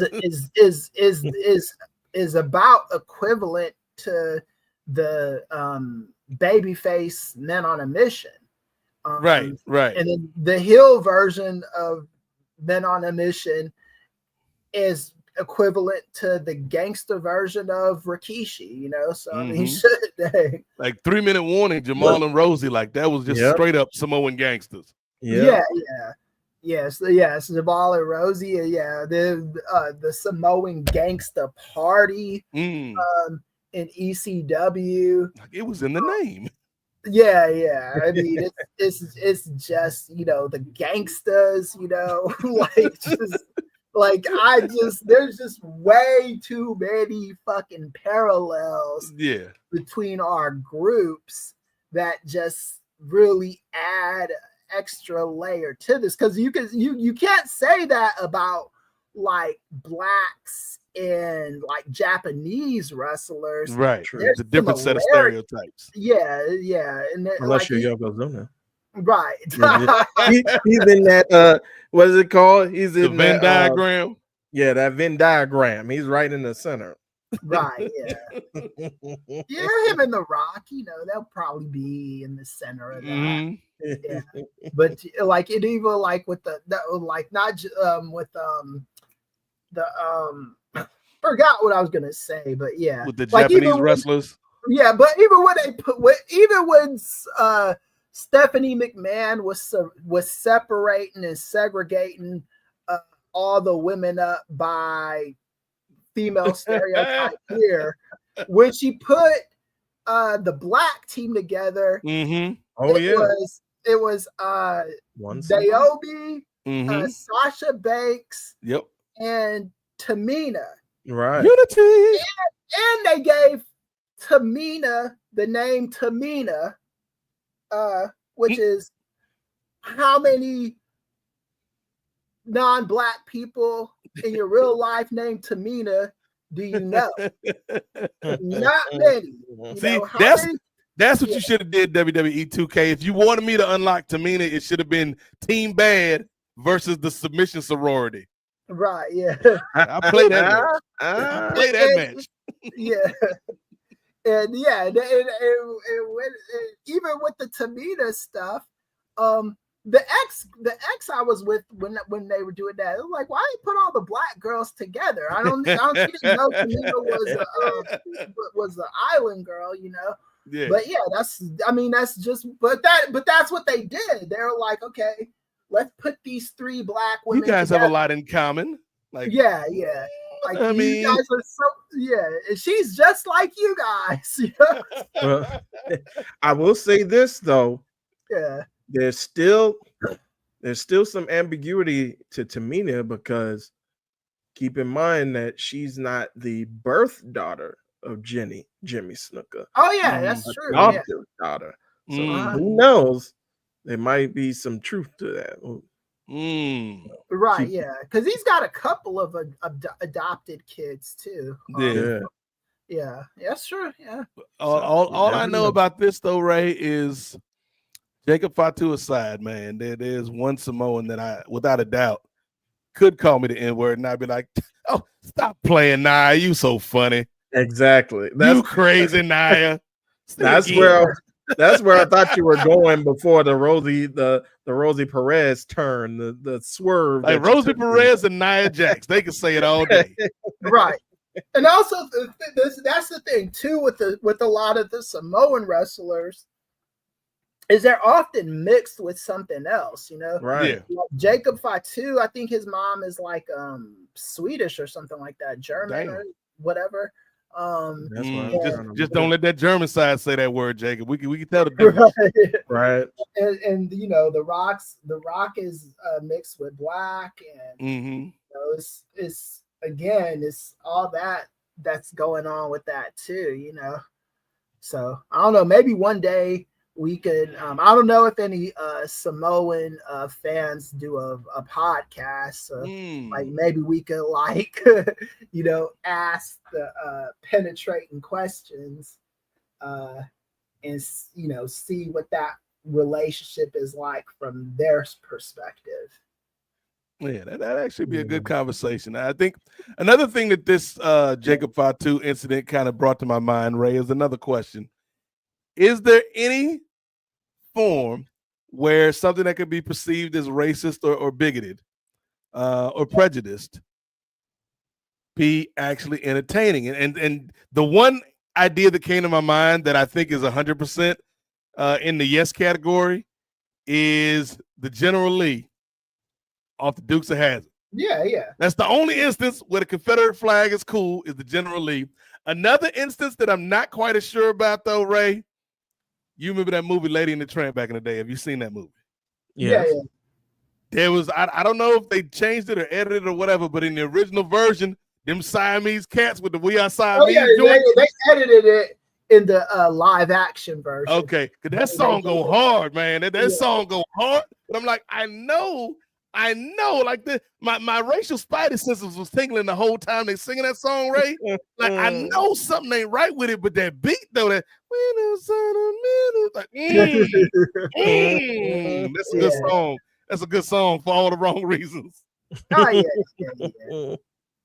Yeah, I mean that all them early Disney movies, like even with the crows and Dumbo. Man, listen, them stepping fetching ass crows on the Dumbo movie. Lord, I never seen no elephant fly, boss. Like if you don't get your ass out of here. Yeah, like even my whole thing with wrestling stereotypes is I didn't necessarily mind wrestling stereotypes as long as it wasn't like a stereotype that you were forcing on somebody that clearly wasn't that, you know? Right. Like if you were trying to force Bobby Lashley to be some kind of gangster. That's not what Bobby Lashley is. It just wouldn't have made any sense. But a guy like Slick, it was extra stereotypical, but at the same time, I can see him that being an extension of his personality, you know. Yeah. Same with Coco, like all that singing and like the gospel voice, like that's all Coco.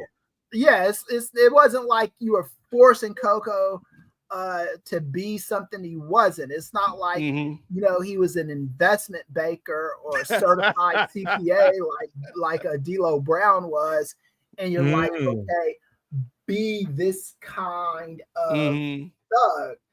That was one of the things I appreciated about the Nation of Domination is Jim Ross always made it a point on commentary to talk about how educated they were. Ron Simmons went to Florida. D'Lo Brown was a certified CPA. And these were not like, you know, stereotypes. They believed in Black power. Yeah. All that any means necessary shit.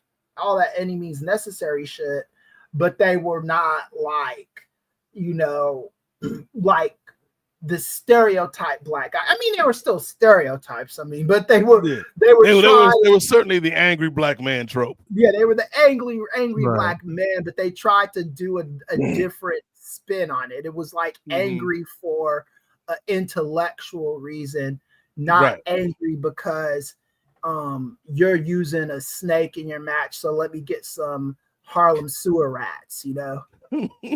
that kind of anger is a different Ray, are there any stereotypical or prejudiced depictions in media that you actually kind of like, that might be okay? Even with you giving the examples, like, I don't know, man. Like Hong Kong Phooey is another one, man. Hong Kong Phooey was a good cartoon back in the day, but it's kind of like you can do Hong Kong Phooey in a way that's not like what that shit was back in the day. The only problem with Hong Kong Phooey was Scatman Crowther's, you know, he talked in the jive voice, and the Hong Kong Phooey name was like supposed I don't know what you want me to do, boss. I'm just a Hong Kong Phooey. Like, that's unnecessary, brother. Right. I've seen them taper the Hong Kong Phooey thing down a little bit in that new Hanna-Barbera HBO Max cartoon. Okay, Hong Kong Phooey's in that one? Yeah, he's in a couple episodes. Okay. Man, Hong Kong Phooey, you don't know nothing about this man, Ray.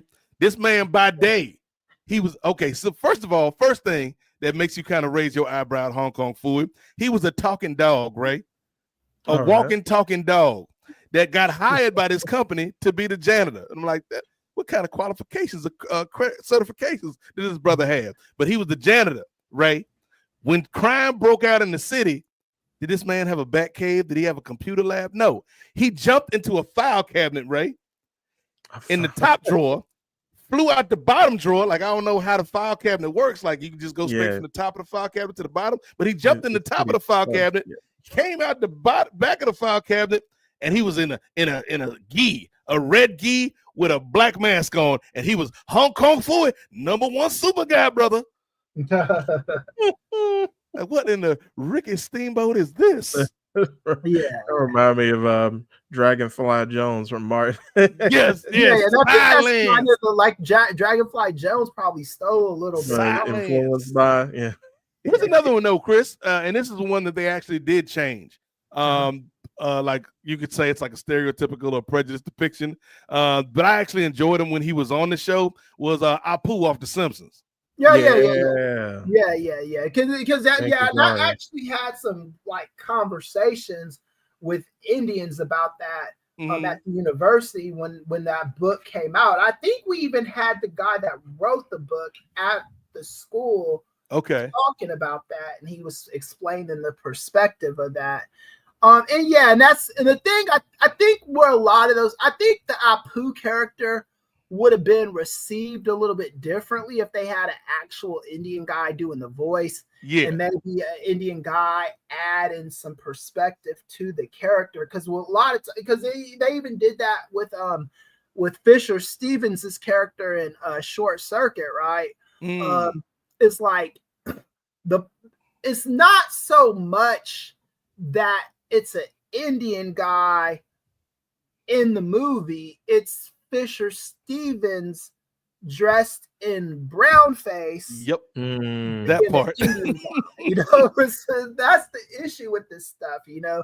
And it's like, and with Hank Azaria, who did play the part very well. Yeah, he even acknowledged it too. He was like, yeah, in retrospect, it would have probably been, because now the character, they don't know what to do with the character. Right. It's like now they don't know if they should, because with all the black characters that were voiced by white people on The Simpsons, they just replaced them with black people, and we're kind of like solved, you know. Kind of like Cleveland from Family Guy. Black dude. Yeah, and but with the white, well, I mean, with the Indian character, it's a little bit different, you know, because they made fun of the race for so long. And people felt, and it's the truth too. I mean, you can't honestly say that you don't know an Indian kid that was called Apu, you know, at some point, you know, or someone like treated that person like, you know, that Simpsons character meant something to a lot of different people. It's not like, you know, when I went to high school, people were calling me Dr. Hibbert or Carl, you know, from Lady Carl, or, you know, Frederick Tatum. Like that. We didn't have to deal with that like the way that the Indian community had to deal with it. It doesn't mean Apu wasn't funny and did and good in his time, and they actually did add some nuances to the guy after a while of having him on. It's just is so mired in those stereotypes. So you know, they would need to talk to some people from the community to figure out how they would rectify that situation. You know, it's like my man that just passed, Chris, to play John Redcorn. He was a real life Native American. Like I think like if the Simpsons had some foresight, and like, you know, obviously that was like 20-some years ago, man. Like if they had known, like, you know what, maybe like Hank's great. Hank can do any voice in the world, but maybe we should get an actual Indian person to play Apu, and then maybe the stories kind of are written differently because you got a different perspective. Right, and the guy that played John Redcorn wasn't even the first voice. The guy that just passed away, that got shot, he wasn't even the first voice of John Redcorn. It was somebody else.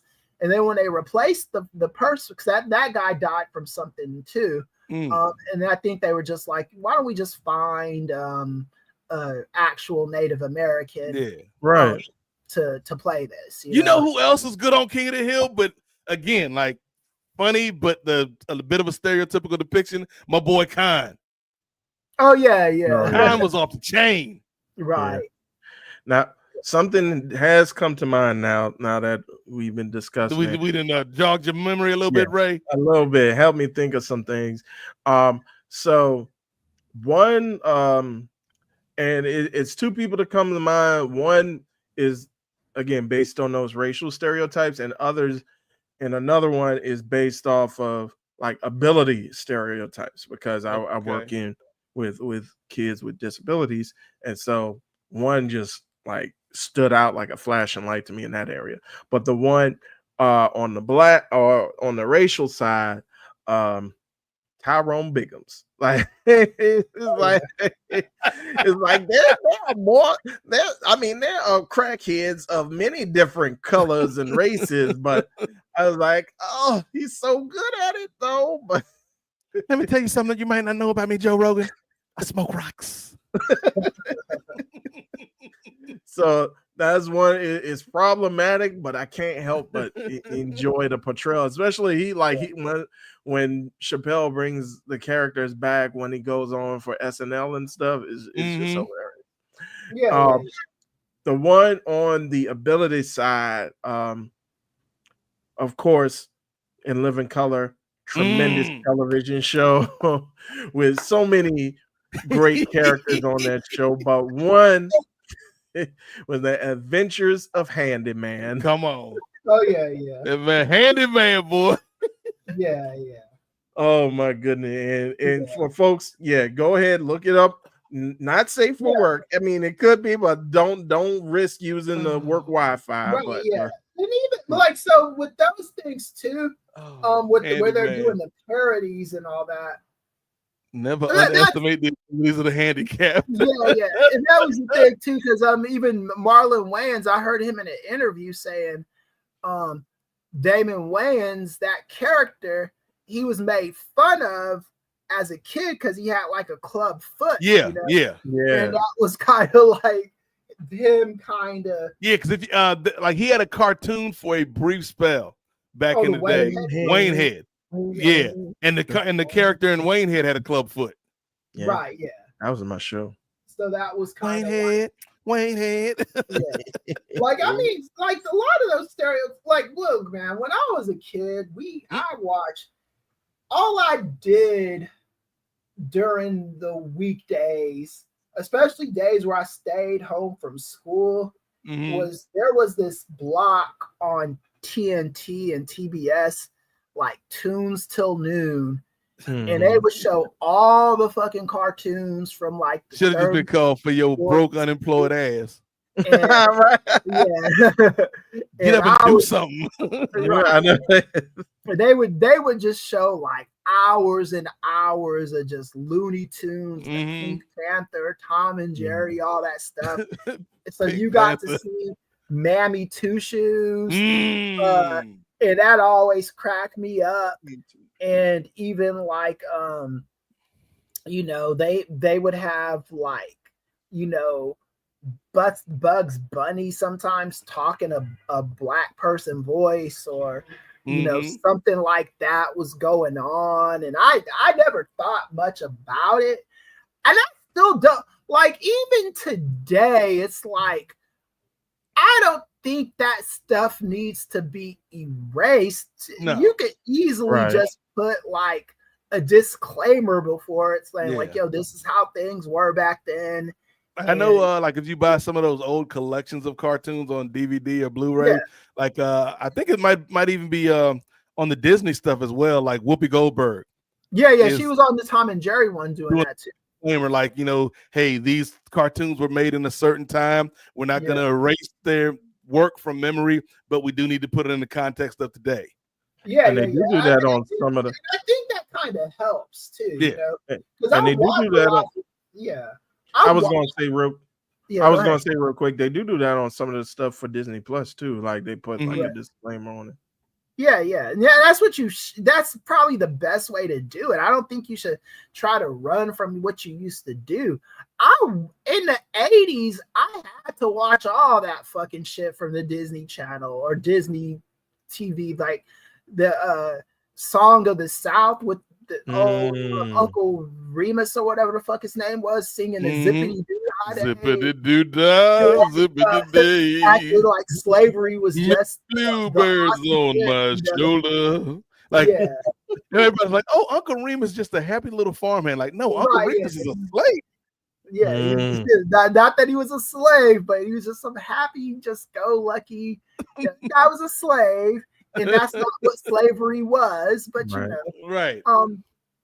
And that's not even just that kind of stuff. You go like watch an episode of the Three Stooges. I didn't even realize this stuff when I was watching the Three Stooges as a kid, but they every once in a while they'd have like a black maid or something on the episode, or a black like driver or some kind of stereotypical black person here or there.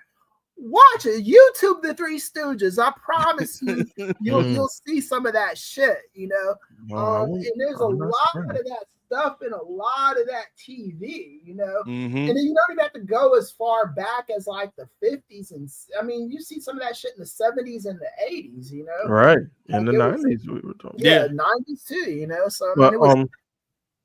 well, I wanted to say, and I want to pose this question to you guys. And by the way, Michigan J Frog, because I know you mentioned it before as well. But Yeah. but Hello, my baby. Hello, my honey. Exactly. Hello, my. You want some chicken? Like, no, Michigan. That ain't even a song, brother. the WB.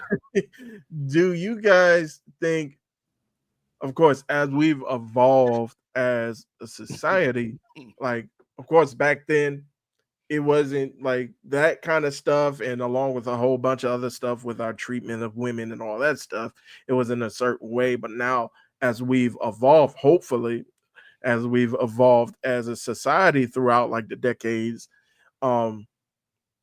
is there any way that people can get away with not like just blatantly just saying some crazy stuff, but using those like avenues in their comedy or in a television show, still being kind of like respectful of it and not like exploitative, but also still kind of bringing up those things? Because a lot of comedy is birthed that way. It's like I want to say what I want to say, but I know I like, you can't be in the way of offending. Like, you can't be thinking in the way of offending people when you're trying to do comedy, but on the same token, like, you want to still make it palatable for folks. So do you think there's a way that some of that stuff can still be lingered even in our media today without causing such a big to do?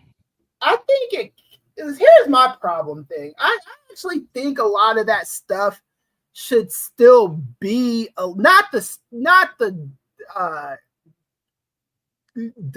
come on WWB. Welcome back to the WB. If you watch the themes that All in the Family used to hit on, they were very, very like serious sometimes. The only problem with All in the Family, in my opinion, and you could talk about, Norman Lear and his beef with Eric Monty and all that shit. That's another story for another day. But as far as like the shows, they like, there are people that will talk about, and I've heard like right wingers do this shit. Like, man, these snowflakes today would not be able to take All in the Family from back in the day. And they don't understand that Archie Bunker was the idiot. He wasn't the smart guy. It's like they are the ones that wouldn't be able to take All in the Family. Like, why are they making fun of us? Yeah, it's like the way Carol O'Connor played Archie Bunker was he played him with some perspective of this is how a racist guy thinks, and he needs to be brought into 1974. I think that's the year it was, or whatever. He needs to be brought into modern times. They would call All in the Family woke, Chris, if it was out today.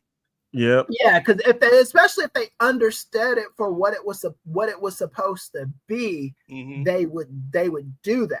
And I never saw anything wrong with that. Or even on the Jeffersons, there was an episode of the Jeffersons where not Florida, what's her name? Florence and Wheezy. Yeah.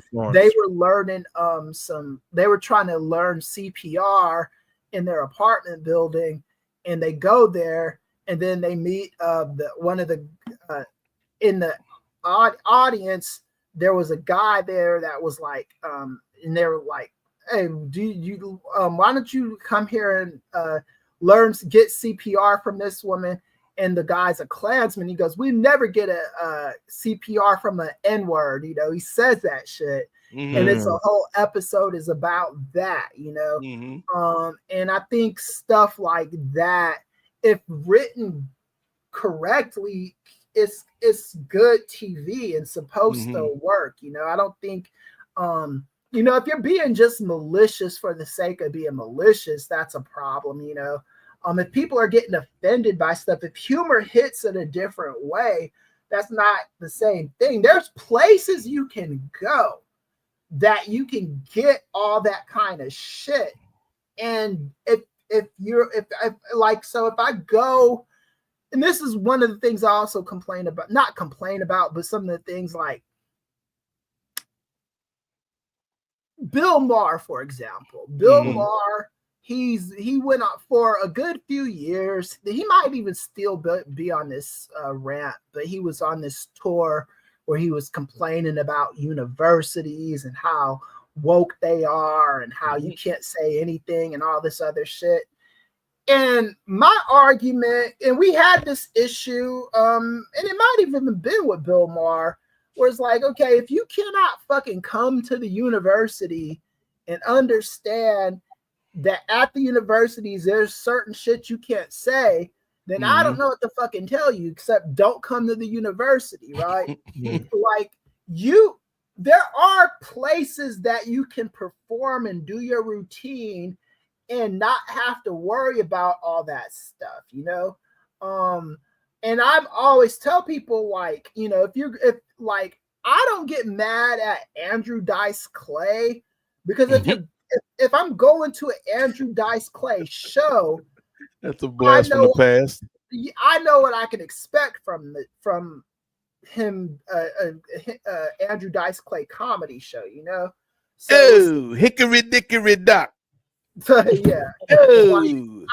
And I think a lot of the people that complain and stuff, like they miss the main point of comedy, which is the number one thing is just be funny, you know? Yes. Like that's the thing. If you can say what you say, like, because when I worked at a comedy clubs out here, I was never a comedian, but I used to work those nights, and I'd always tell the comic when they say, well, what should I do I was like, just be funny. And I never understood who was funny versus who wasn't funny. Like, if there were certain guys, they could go up there and they could tell, like, white guys, they could tell black joke after black joke after black joke, and the whole black audience would just laugh and think it was hysterical.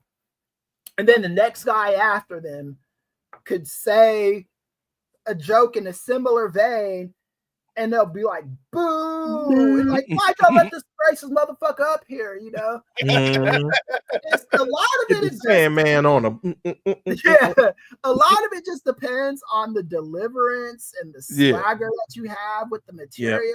And it's also, is it authentic? Because there's a difference if Gary Owen tells a black joke, or Bill Burr tells a black joke versus the Andrew Schultz.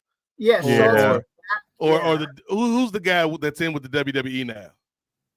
Your boy Tony Hinchcliffe. If Tony Hinchcliffe tells the same joke that Bill Burr or Gary Owen tells, it's gonna hit you in a different way because you know that there is no connection to the subject matter in that comedy. And they don't know how to tell jokes with any nuance either. That's the problem with Tony Hinchcliffe. This was a problem before that Puerto Rican stuff even came out.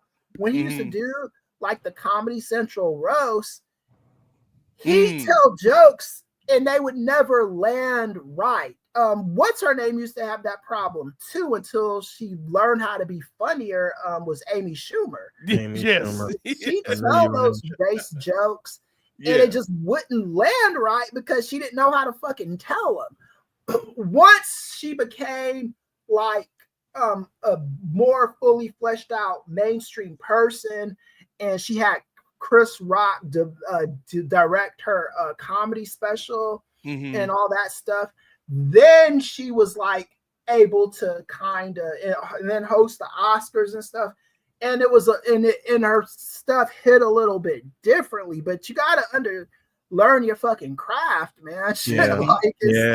It's really that simple. Yeah, I think the craft part is where you get it, Chris, because like even something more recent than All in the Family, even though like All in the Family, Jefferson's, Good Times, all those shows like were good examples of ways to talk about this stuff and still have it be funny, still have it be entertaining, still have it be something that most of the country can watch together. Right. Maude not so much. Like my mom used to try to get me into Maude when it was on Nick at Night, and I was like, this show is boring. Tell Bob's I used to watch Mod. So The only thing I liked about Maude was the theme song, Ray, because the theme song had you thinking it was a whole nother show. It come, Lady Godiva, because then there's Maude, right on Maude, get on Maude. I'm like, what is Maude gonna do? And Maude just at the office the whole episode. I'm like, that theme song really overpromised and underdelivered for Maude. Maud done catfished you. Maud hit the what do they call it now? Oh, is what do they call it? They something clickbait. Maud done clickbaited. She had a clickbait thing song, a rootin', tootin', riding, go on, Maud. I'm like, oh, this about to be fire. Yeah. Well, I mean, the thing she was like they had B. Arthur's old ass having an abortion. Yeah. Her daughter, the Andrea Barbara in the 70s was fire, man. Yes. She was also decent in the 90s too. She's probably like 80 something now, but back in them days, she had it going on. Yeah, she had it going on. Right on, Maud. But they did the episodes. They had the episode where with Florida, being she was the maid. That was the good. Like all them shows had like a connected universe, right? Back in the day, right? Sometimes you see George Jefferson show up on Archie Bunker. Florida and Maud would be hanging out. It was cool. Them shows was cool. But another example that I was going to say, Chris, a more recent one that kind of told or did some things that you might think were offensive or maybe were offensive, but they did it so skillfully, and it's still one of my favorite comedies to this day, is Tropic Thunder. Yeah, Tropic Thunder. Yeah, and that was the thing too. And I mean, the blackface part of that, people feel a way about it. I felt a way about it then, but I don't think it was malicious humor. And again, it was showing how ridiculous Robert Downey Jr.'s character was. Right. The joke wasn't on black people. The joke was on this random Australian actor who is so deep into his work that he got blackface to play a black character in a movie, and he gets called out on it. Right. And like you said, that's that similarity with Archie Bunker. Is like this guy is the butt of the joke. Yeah. But recently, one thing that I didn't watch it, but I heard about it, and it did not get very good reviews.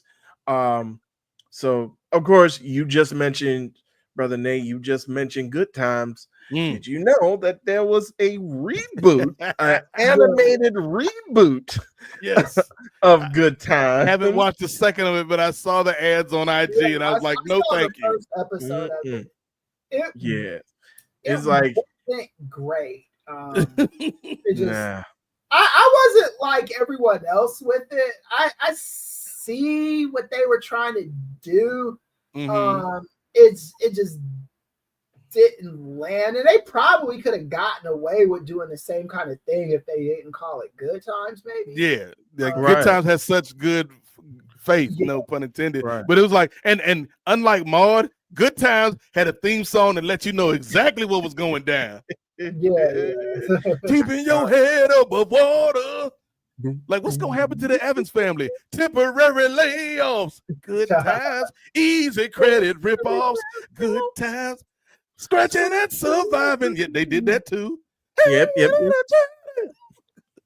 I wish I would have saw more hanging in a child line. I didn't see enough of that. They got the nerve to say, "Hey, we lucky we got still debated too," because there was a person that said it's not, the words are not hanging in a chow line. He said the words are actually hanging and jiving. That's what I always heard it as, was And hanging and then- Hanging jiving. and a jiving. And he said that there's that hanging in a jive. It makes a little bit more sense than It's like the hanging one in the good thing that town happened in the song. We was hanging out and jiving after all them easy credit ripoffs. Right. yeah. Because that's what black people learn to do, you know, Yes, when all this exactly. shit happens. So that's kind of why I'm like, okay, maybe that's what Like it is. hanging in the child line is like one extra layer of depression. It's like, damn, Right, man. Exactly. Now I got to stand in this line just to get something to eat now. Get some bread. Yeah. I've been there. And I Ain't think we that's- lucky we got them? and Bernadette Stannis is the one that said that too. Oh, Okay. Thelma. hanging in a jive. That does make a lot more sense. Yeah. Even though your boy sung it so beautifully on that On that episode, Chappelle on show. the- Yeah. He said he saw it on the internet. So I mean, Yeah. shit. And I love how Dave, he's playing the host of that show. He's like, this is one of the most controversial and disputed lyrics in all of TV. It is. It is. But yeah, that was a good conversation. You know what? Thank you, Jacob Fat. You know what? Thank We love you, Jacob Fatu, for giving us the springboard to talk about all of this other stuff because you said the N-word 5 times in 40 seconds, brother. Five Yeah, what I times mean? they timed this shit. Damn. Yeah, Lord, look, I timed it, Chris, because I was like, hold Ah. on. He said it 5 times already. Let me see let me go back. He said it 5 times in 40 seconds, like the efficiency of the N-word, Chris. The Yeah. thing is, though, the song don't officially start till like 25 seconds then, and then like at the 37-second mark, somebody put it on like X. It was like 0. All they did was they retweeted or they quote tweeted and said 0:37. Yes, You just yes. go through that. But And yeah, then so it's from like second 37 to second 45, he drops Yes. 5 he N-words, just man. rips through 'em. So, Like, damn, Jacob. Yeah, Jacob. efficiency. All I would say to you, Jacob, is I'm not gonna say change what you're doing or whatever. That whatever you do is what you do. That's your Yeah. business. Just understand that you are gonna run across some black people that are tired and exhausted Mm-hmm. and Mhm. just wish for anything but having these conversations. Mm-hmm. You know, it's they don't want to even have to think or make the suggestion that you or anybody else might be a racist. So, like Nate was saying, the best thing to probably do is just eliminate this kind of controversy. It's not a hill worth dying on, No. in my opinion. Take it from me, because there's been a lot of things in my career, especially when I do shows with y'all, that I have to. Is this a topic that I want to like be like? Anytime we have they're not us, Nate or Ray, but anytime the Palestinian Israel debate comes up, I stay away from the debate as far as taking a side is concerned, not because I don't have opinions or anything like that, but because I do not want to offend any group by saying the wrong thing. Yeah, And it's for a third me, rail. Yeah. and I just don't know how to talk about that in a nuanced way, the way other people do. So I'm just not going to have that conversation. You know, I've got my opinions on Benjamin Netanyahu. I think he's a piece of shit. I think, Israel is an ally, and I don't think Palestinians should be getting bombed, and that's the extent I'll go with it. You guys want to get into the cultural shit, that's y'all. Yeah. That's not me. Okay. Chris said that's a Jalen and Jacoby don't get fired situation. Right. Yeah. It's just not something, and I don't even know because there's people at the university that have opinions on that. And I let them fight it out, but I've got opinions on so much other stuff that I could speak better to, that I'm not afraid of, like, getting called into HR and having to explain anything. Right. This thing is like, I don't even associate with any religion anymore. So that automatically kind of eliminates me out of the conversation. Right. So other people who are still in that ilk can do a better job of it than me, and I defer to them. Right. Makes sense. And real Chris, quick before we leave this topic, just one last thing. All these people saying, "Oh, well, who gonna stop Jacob? And why can't he just had the right to say what he want?" You do have the right to say what you want to say, but there are consequences that come with that. So many people are talking about, "Oh, it's cancel culture. Oh, you're so sensitive." Nah, you won't deal with folks who are about that smoke. Like I said, I ain't got that big a deal about it. And if I see Jacob out in the streets, I ain't gonna be like, "It's a good one." I ain't gonna be like that. But if he bring it up, I'll be like, "Would you mind just toning it just a little bit?" I wouldn't mind saying it to him, but it's gonna be people, for all those people who say, "Well, who gonna say it?" It's gonna be people who got the tool who gonna be like, "I'm sorry, what you say?" And it's gonna be people with multiple. It's not gonna be, no matter what you see on WWE. I don't think Jacob Fatu can fight off 5, 6, 7 people by himself. Despite what you see on WWE. So just be careful in that sense as well.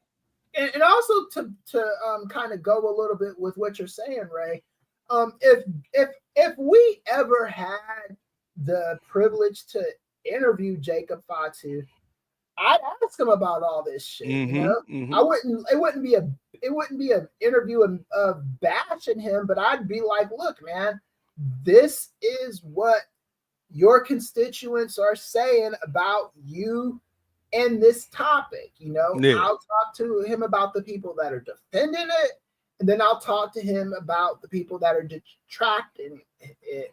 What do you say to your detractors? That's how I'd approach it.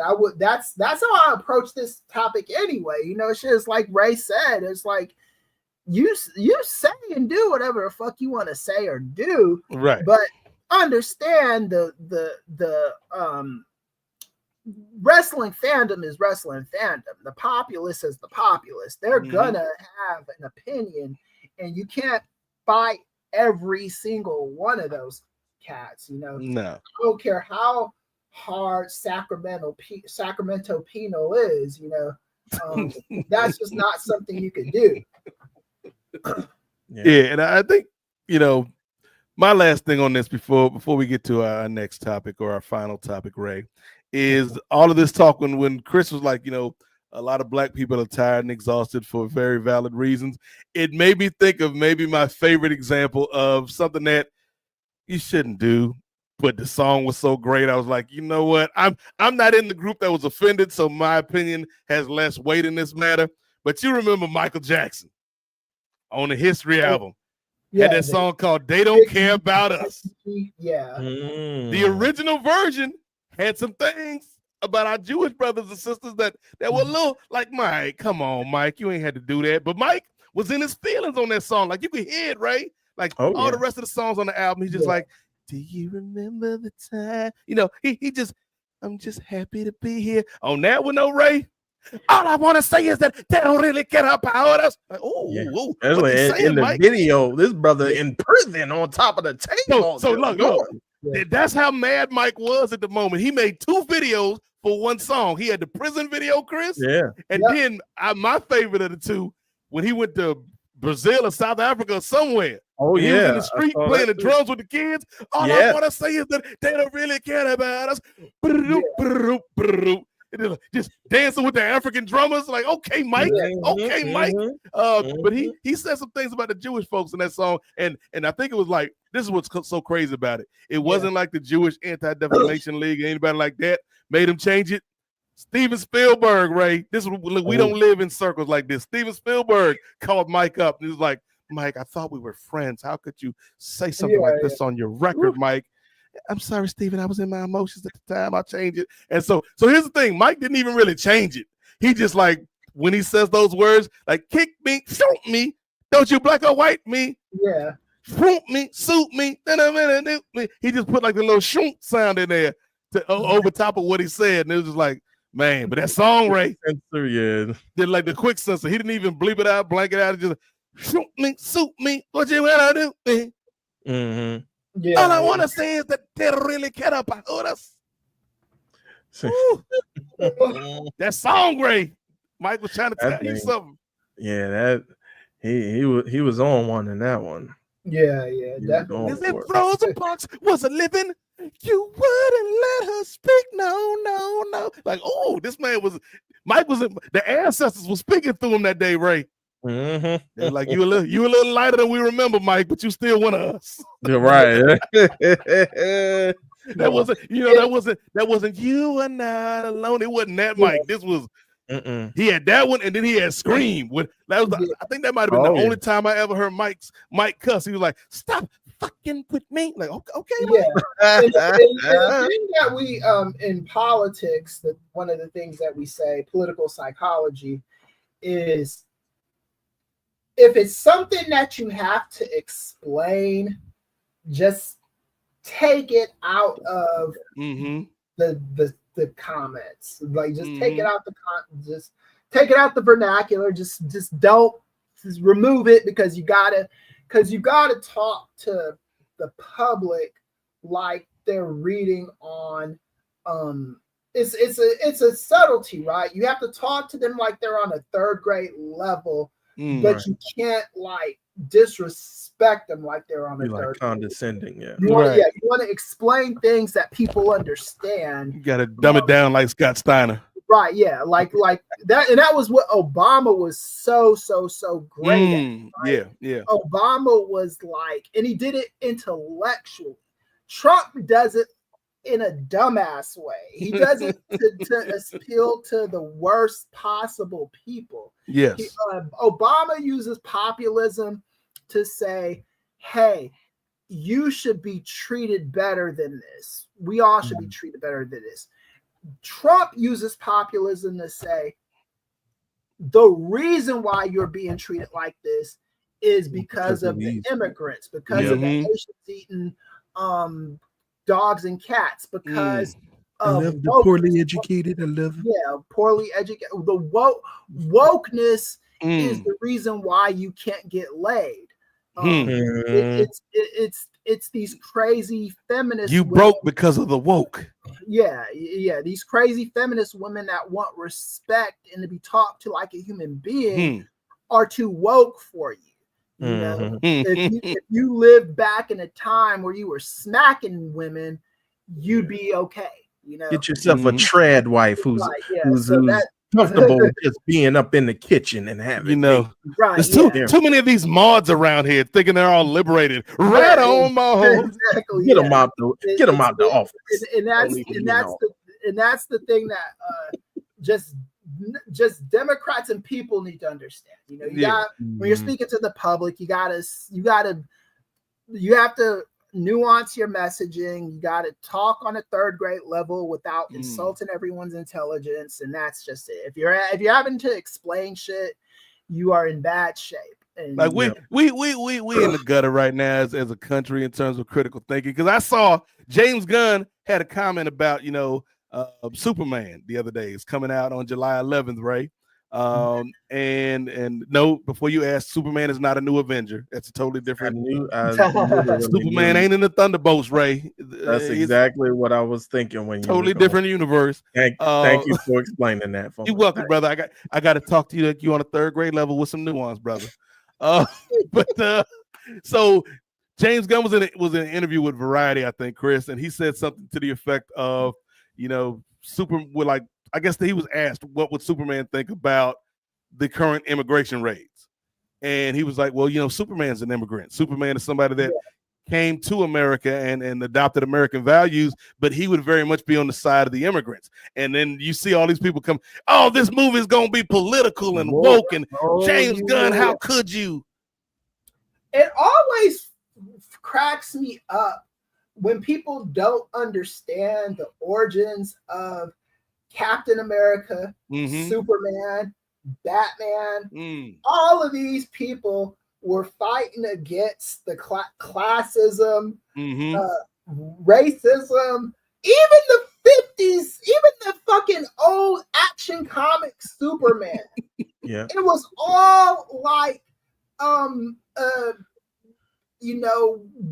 welcome immigrants kind of backdrop to it. You know what I'm saying? Superman's first comics, he was fighting slumlords and corrupt officials and politicians. Right, yeah. And these idiot Republicans, even Dean Kane's dumbass. Yeah. It's like, you don't understand what fucking Superman is. You know what I'm saying? Yo, real quick though, Chris.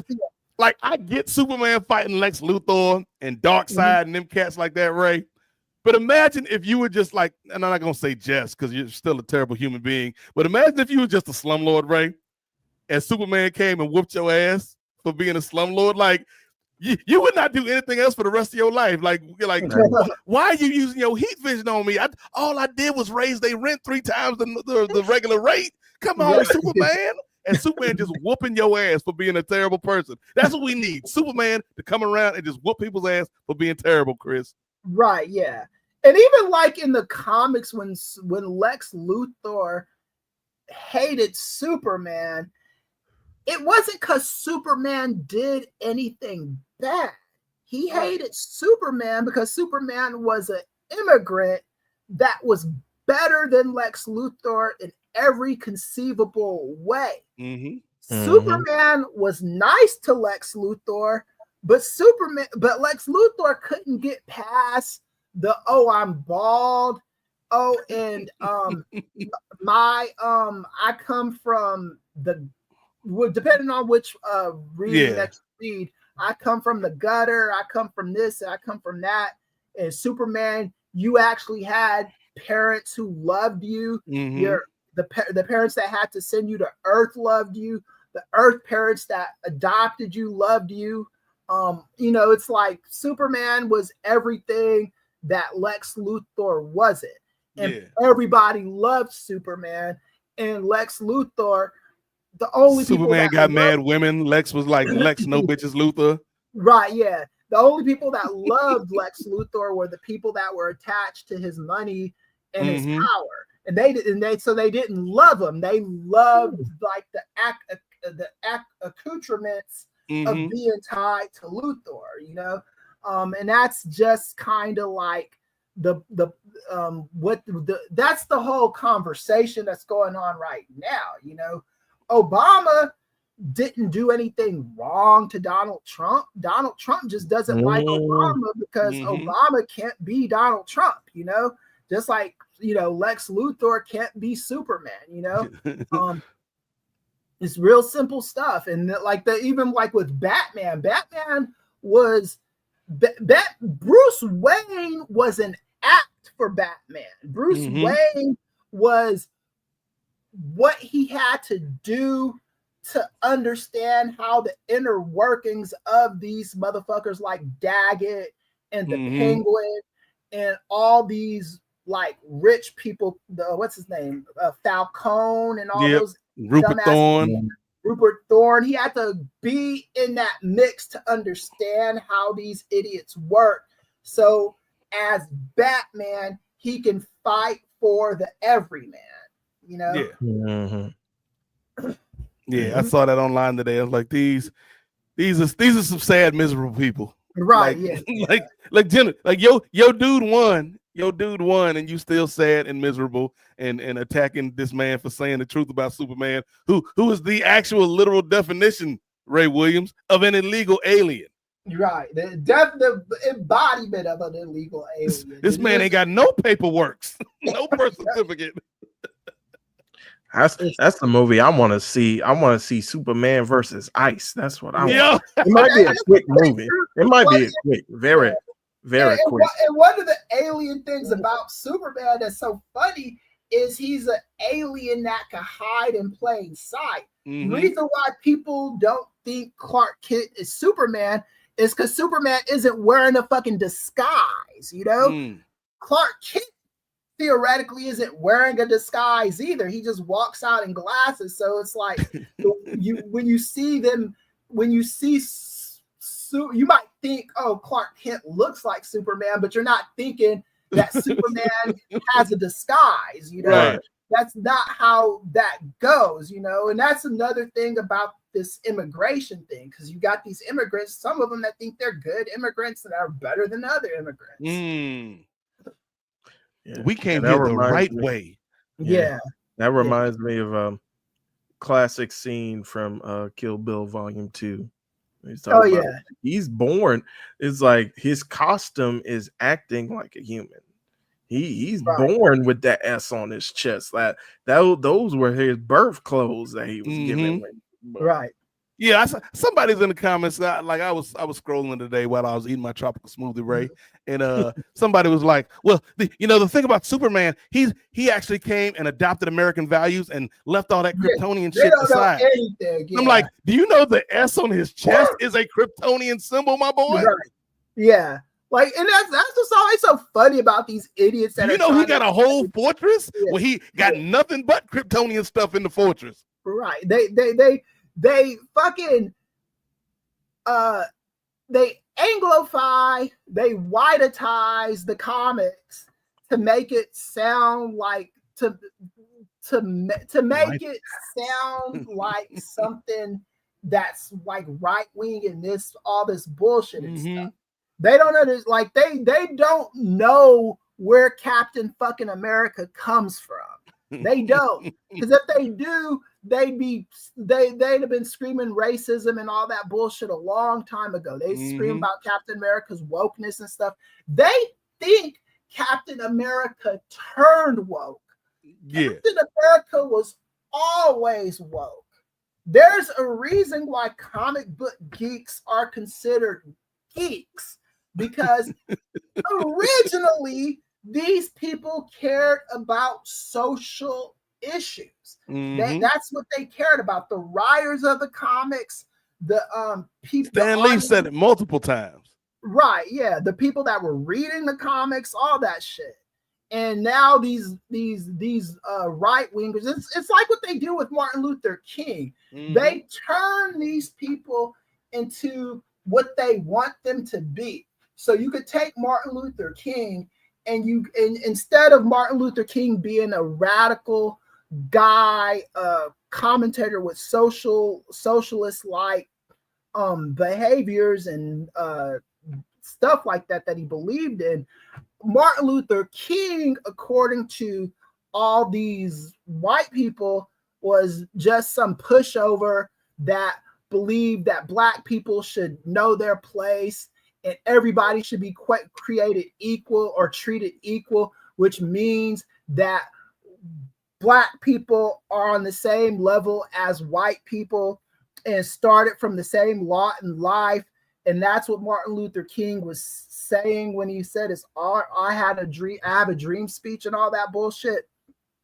That's what they do to everything, you know? Yep. They do it to Superman. They do it to fucking X-Men.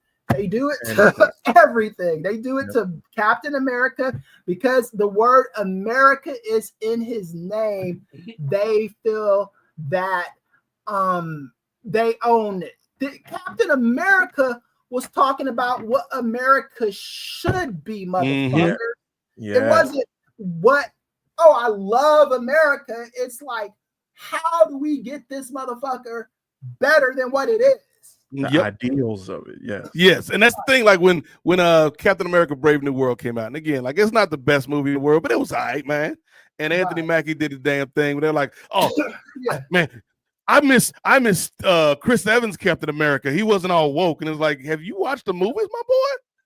Yeah, all this man did was fight the American government. Like that's what Steve did, because the American government wasn't doing what they were supposed to, right? Yep. And it's like, like you are defanging Captain America. You are defanging Superman. You are defanging people like Martin Luther King when you just kind of try to gloss over and whitewash what they did. And like somebody like Muhammad Ali, people forget, man, before the Parkinson's got to him and he was just kind of this grandfather that everybody loved. white people hated. Yeah. And I'm not gonna say all, but a large minority of white folks hated Muhammad Ali for his stance on social issues. And it's like they gloss all that over. Like, no, we always love the champ. You love the champ because the champ can't talk right now. You love the champ because he's a diminished version of who we used to be. Same thing with like when Martin Luther King, like they distill him down to a basic understanding of who this man was and don't like look at the entire history of who this brother was. So yeah, it's a lot of people out there that need to start. And they act like he was just some kind of like pushover that just let white people bully them. They don't understand the nonviolence movement of Martin Luther King was a strategy. It wasn't because he didn't want to beat the shit out of white people that were like putting water hoses on him and stuff like that. He understood, okay, we are in the Jim Crow South. Mm-hmm. We need to get our agenda forwarded. So what's the best way to do this? We could act a fool and just start beating people up, but no, we could do the Montgomery bus boycott. Hit them in the pocketbooks, and this is how people will understand. We could do sit-ins. Mm-hmm. Let the media showcase us getting beat down and abused by white people, so other people can see it and understand this is wrong. Mm-hmm. That was the fight that Martin Luther King had to have. Malcolm X was in New York. He was in the North. And the mindset out there was a little bit different. You know, once Malcolm X really understood what Martin Luther King was doing and saying, he stopped all that bullshit about, oh, Martin Luther King is a soft or Uncle Tom or whatever he called him. He understood that Martin Luther King was fighting the right kind of fight for what he was trying to get accomplished in the area that he lived. But Martin Luther King was nobody's pushover. Martin Luther King was nobody's bitch. Martin Luther King was not a go along to get along Negro. Martin Luther King was about policy and getting things done for the community. He was about boycotts. That Target boycott that's going on in this country right now, that is the brainchild of a Martin Luther King. Because that's how he believed in fucking people up, was hitting them economically in the pockets, you know? It was an important movement, you know? And I really do wish, man, Jacob Fatu, you just opened up all kind of you know what I mean? You just opened it all up, man. But you know, I think after a conversation like this, fellas, we need to take some time and relax. And there's one place that I like to go, Ray, to relax. Where's that? There's a little pond right outside the crib, man. I just like to walk there, grab me a loaf of bread from the chow line, and go feed some ducks. Let's feed them ducks, Ray. There it is. So this is Feeding the Ducks. We do this every time here in the Parley. It's where we all bring a question to the table and we answer the questions. They could be serious. They could be silly. Could be anything. So let's start with Ray, because Ray has been making a point on all of these podcasts to say that, oh, that's going to be a question for the parlay. That's going to be a question for the parlay. So you ain't got no excuses no more, at least for the next 4 or 5 episodes of the parlay, Ray, to not have a question ready, because you've been writing these questions down. So Ray Williams, you go first. What is your question, brother? All right, hold up. Let me bring up my list. Bring up the document. Yeah. The spreadsheet. It's not completely off the dome yet. Bring it up here. Where is it? I think I had a couple. I think we kind of discussed one before. Because we're all kind of heavy into music. But I wanted to kind of delve off of that a little bit. So. You're doing a lot of preamble for something you'd have had like 6 weeks to work on, Ray. But I put the list in the wrong folder, brother. this Google Drive. See, the producing ain't easy, folks. Patreon.com/Nefarious Media Network if you want to give Ray some help on these streets. $5 gets you in the door. While that producer could actually tell you something to use while I am busy looking up stuff. Man, You the know Ducks what? is getting If we hungry. can go ahead, I think I've given Brother Chris enough time. To Wow, Ray. Wow. It be your own people sometimes, Chris. I know, right? So what's the question? I think I could come up with something on the fly. Well, just a question you want to pose for the group. Just any question about anything. Could be silly, could be serious. All right, so what's on my mind after all this Jacob Fatu stuff? There was one brother who came out on the 4th of July, Independence Day. He left a status. I don't know if you could find it, Ray, because the visual would help. Kevin Nash. Oh yeah, where he wished everybody a happy 4th of July, but he had some things in it, you know. Mm-hmm. And I do think that if I'm always gonna be the person who talks about how trash the wrestling industry is, not because I think it has to be a trash industry, but just because so many wrestlers show me every day how trash they either are or how trash they could be, you know. Kevin Nash in this moment, and we're not saying Kevin Nash is some kind of angel or anything like that, but when it comes to stuff like this, I often find him being on the right side of history, you know. Mm-hmm. When Obama was running for president in 2008, Kevin Nash was an early supporter of Obama, and he went on radio shows, talked about this. Samoa Joe on the same radio show as Nash said he was a Ron Paul Republican. Less said about that, the better.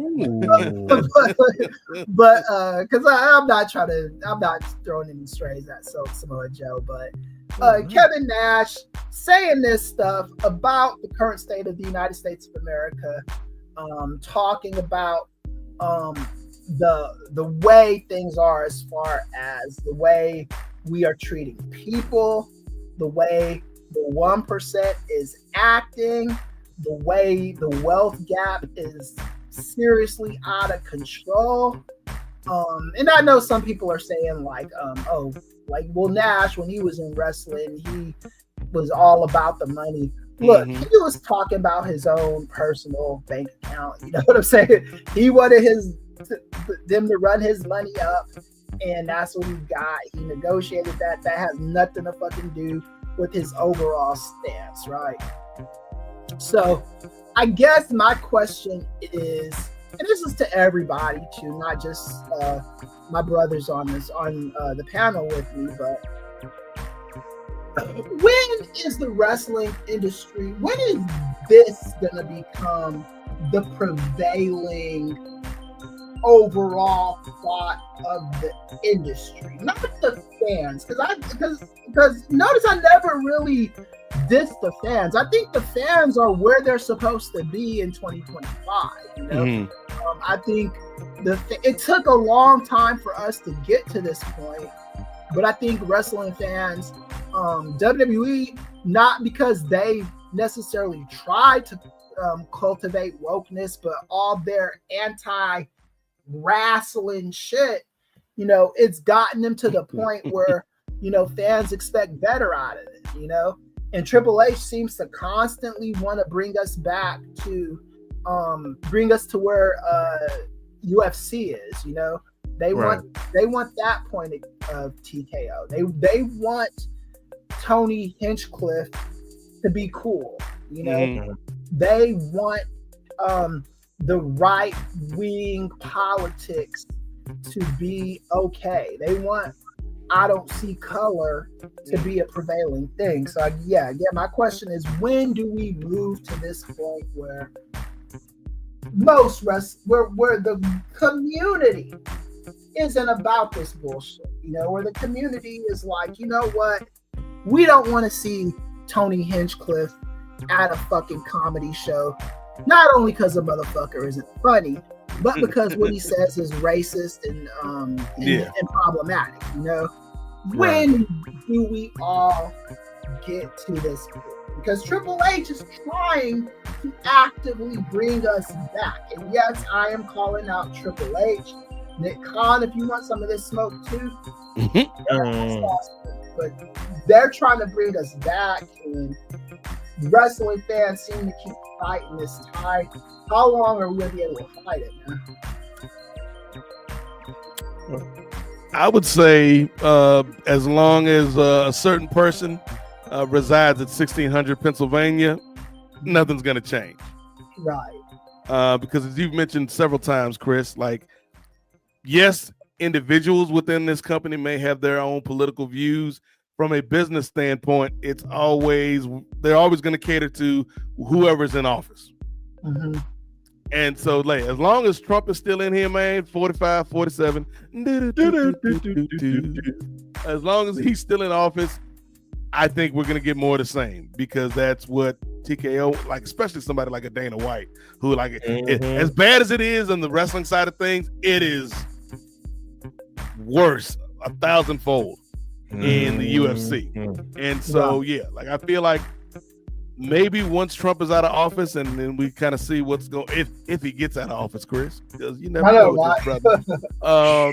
But once we're past the Trump presidency, then I think they can have a conversation about what kind of company they want to be.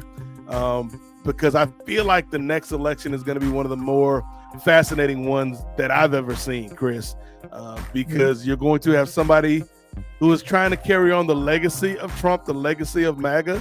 And as we've seen, sequels don't always work. The question is, will the Democrats have their act in gear, have their house in order? Because I think that'll be an interesting fight. But yeah, to answer your question, no, I don't think anything's going to happen until Trump's out of office. What do you think, Ray? I agree to a point with that. And by the way, Samoa Joe, what did Tyra Banks say?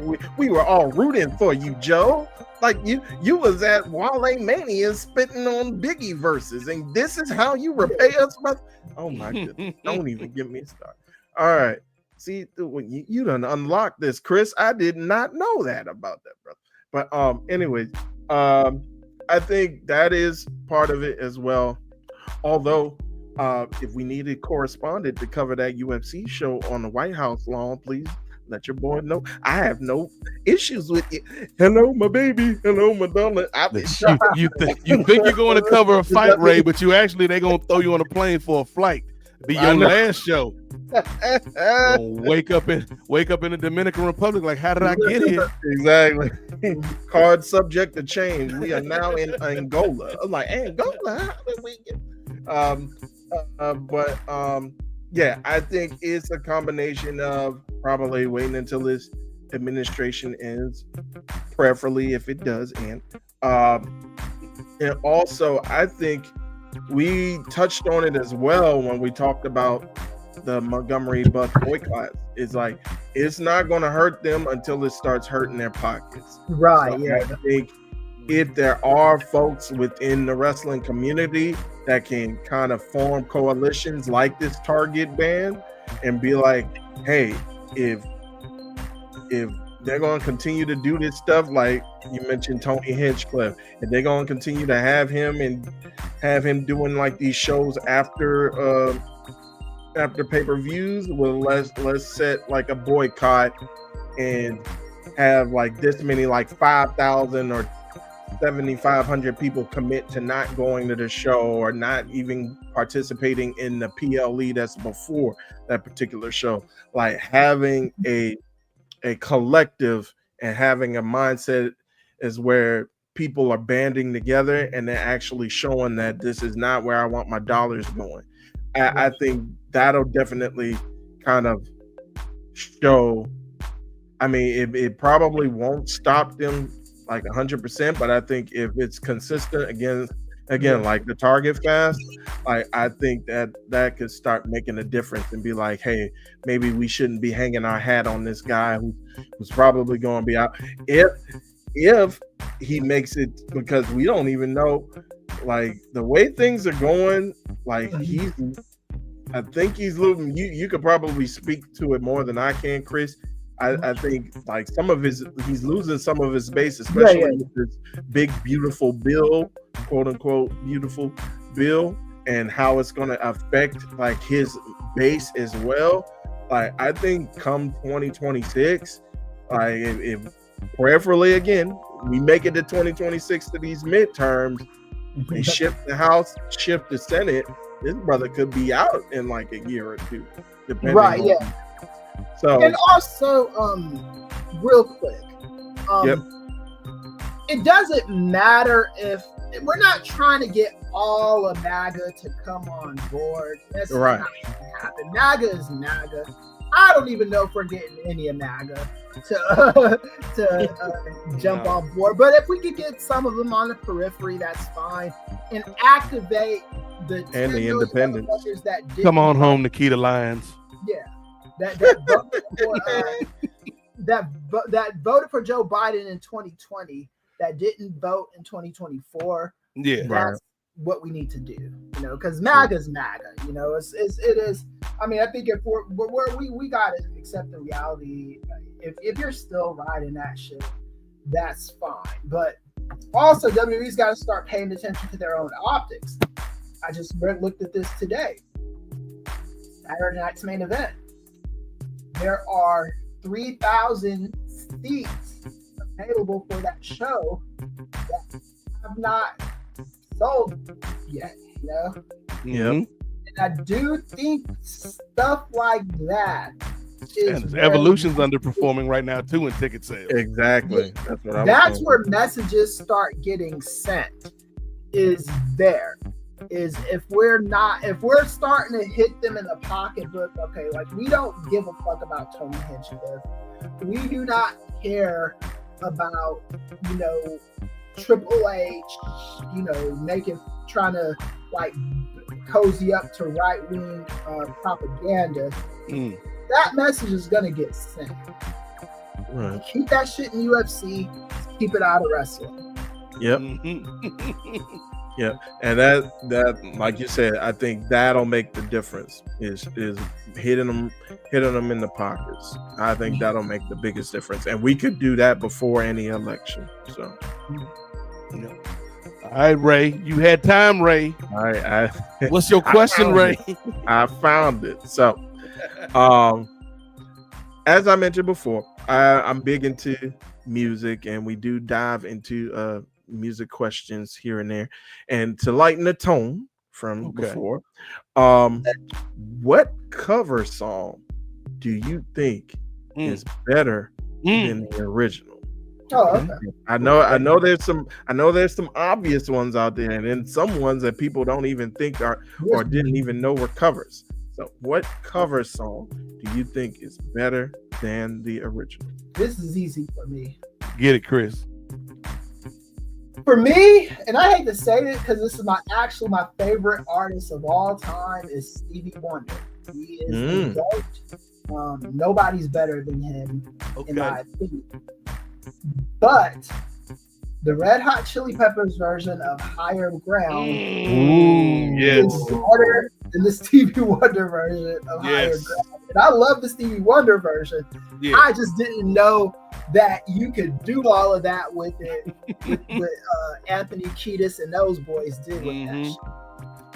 So that is one, and there's a few others, but that's my number one. Yeah, like just the way that song starts, where you got Flea hitting that bass line.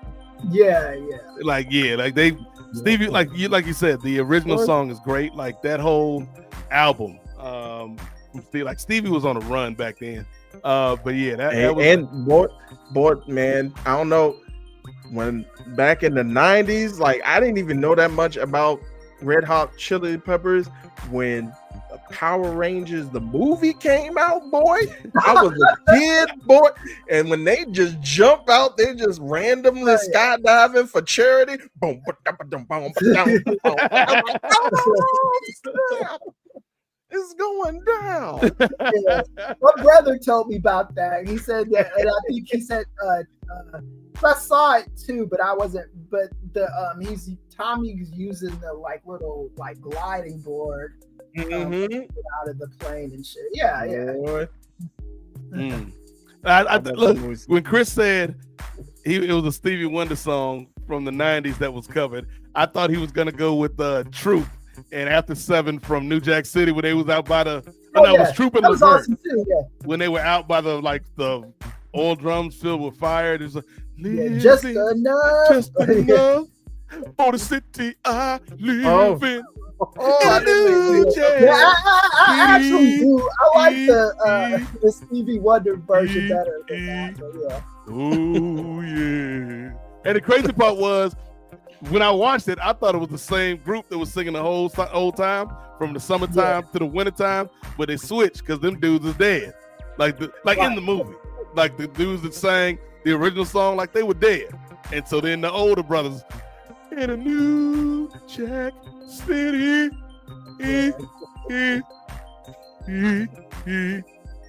Oh yeah. Damn. Nino, look what you done did to the community.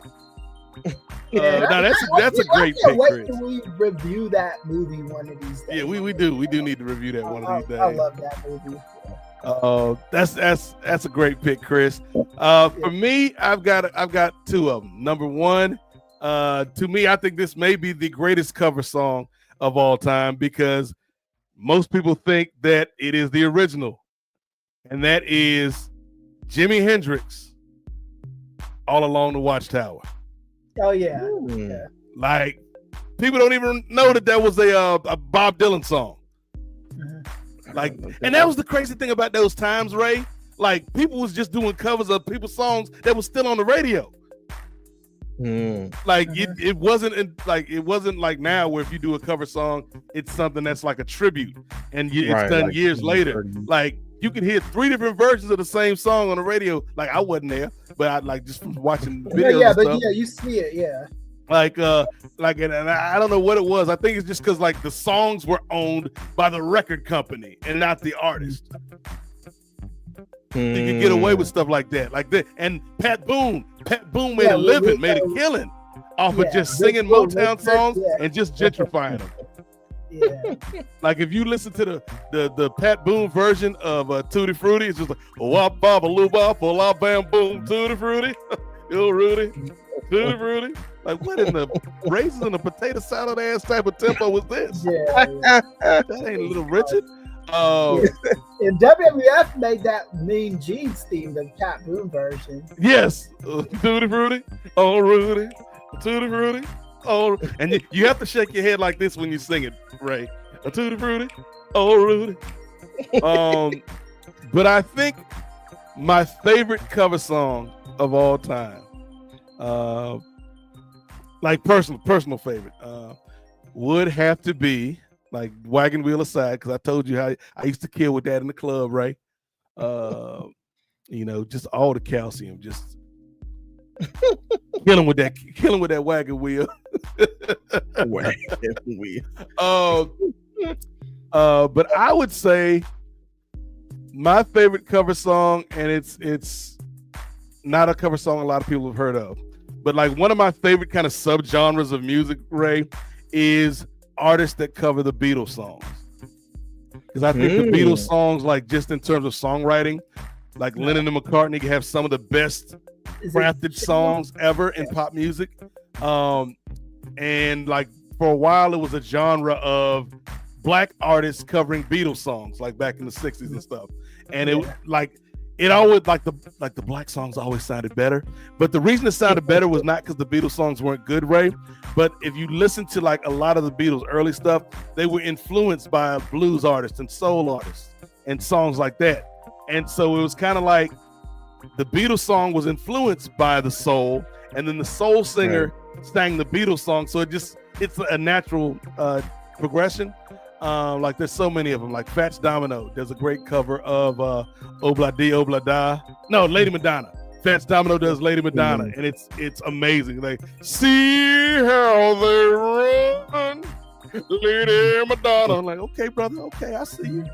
But there's an Dionne Warwick does a version of We Can Work This Out. That's amazing. Otis Redding does a version of Day Tripper. That just like that brother was going through something. Like that was Michael Jackson. They don't care about us before Michael Jackson was even a thought. But my favorite is an instrumental version, right? And like if I ever had a nighttime talk show, I would want this to be my theme. Like whatever network I'm on, pay for the rights to that song. It's A Hard Day's Night.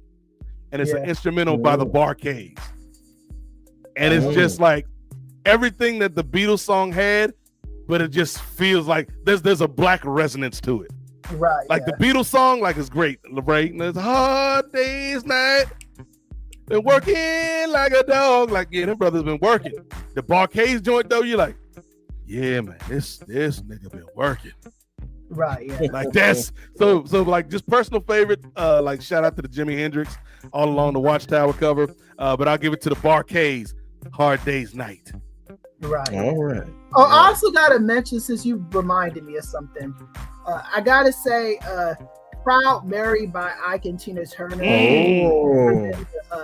Creedence Clearwater Revival. Left a good job in the city for the man every night. It's actually way better. Way better. The Whitney Houston version of I Will Always Love You. I Will Always Love You is just, Dolly Parton would say that herself. Yeah. And Dolly didn't care because she got paid off of that Whitney version. She got paid out the wazoo. And then also, what was that? There was another one. The Beatles stuff. I like the Wonder Years theme with a little help from my friend. Oh yeah, the Joe Crocker version of with a little help. What would you do if I sang out of tune? Better than the Beatles version. But the Beatles actually did the reverse of that, because they not Jack, but they borrowed Twist and Shout from the Isley Brothers. Yeah. Better, but the Beatles did their version is cool. Yeah, man, that's another like I really did. Like I went through a huge Beatles phase probably about 15, 20 years ago, Ray. But I still like the Beatles, man. Like they to me one of the greatest groups ever. Yeah. And Paul McCartney's still out here doing it. Yeah. Paul McCartney and Michael Jackson. Say was dope. Like I love say, but the girl is mine. Michael, you're out of your mind. The girl loves me. Now, Paul, she loves me. They fighting for the same. They like 20 years. Y'all 20 years apart. You on two different continents. Like what's going on here?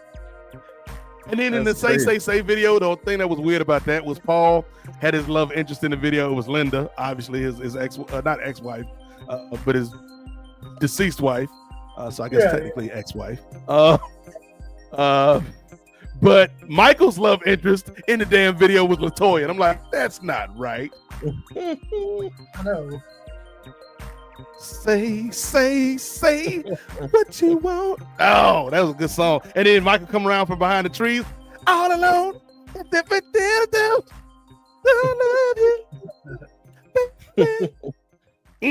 Yeah, we might have to do like a deep dive on some music one of these days, and we can do it if you sign up for the patreon.com/Nefarious Media Network. $5 gets you in the door. If you want to pay more, we won't stop you. But Ray Williams, you asked the damn question, man. What's your answer?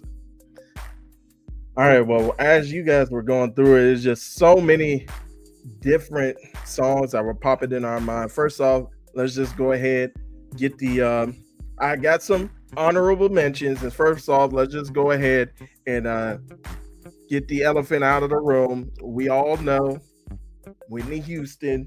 I Will Always Love You. Tremendous. Some people don't know that's a cover from Dolly Parton. Awesome song. pretty much supersedes the cover. I didn't even know it was a cover until like 5 years ago.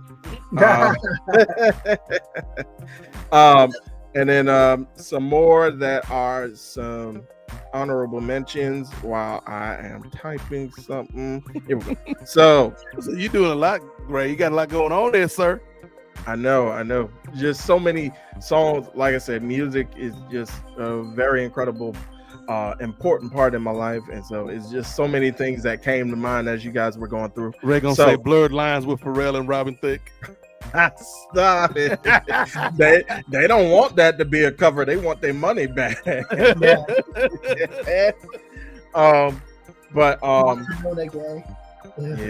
a couple things. So Hard to Say I'm Sorry, beautiful song. Originally sung by Chicago, was covered as an a cappella song by As Yet. And I love that. I love that version. Love that version. You heard the version where Peter Cetera pop in at the end? Oh, yeah. After all that we've been through. Like, where did you come from, Peter? I know, right? One line, that's all. He was like, y'all can have a song. I need one line, though. Just one quick line. And a lot of these are going to be like, the covers are going to be like mid-90s era and 2000s era, like early 2000s. So that's one. I Can't Make You Love Me, originally sung by, I believe her name is, Loretta something. Loretta Lynn? Loretta Lynn? Not Loretta Lynn. It's something Waits. Not Wait. But it's originally sung by a country singer. But the cover by Tank is awesome. Awesome cover. What song was that? I Can't Make You Love Me.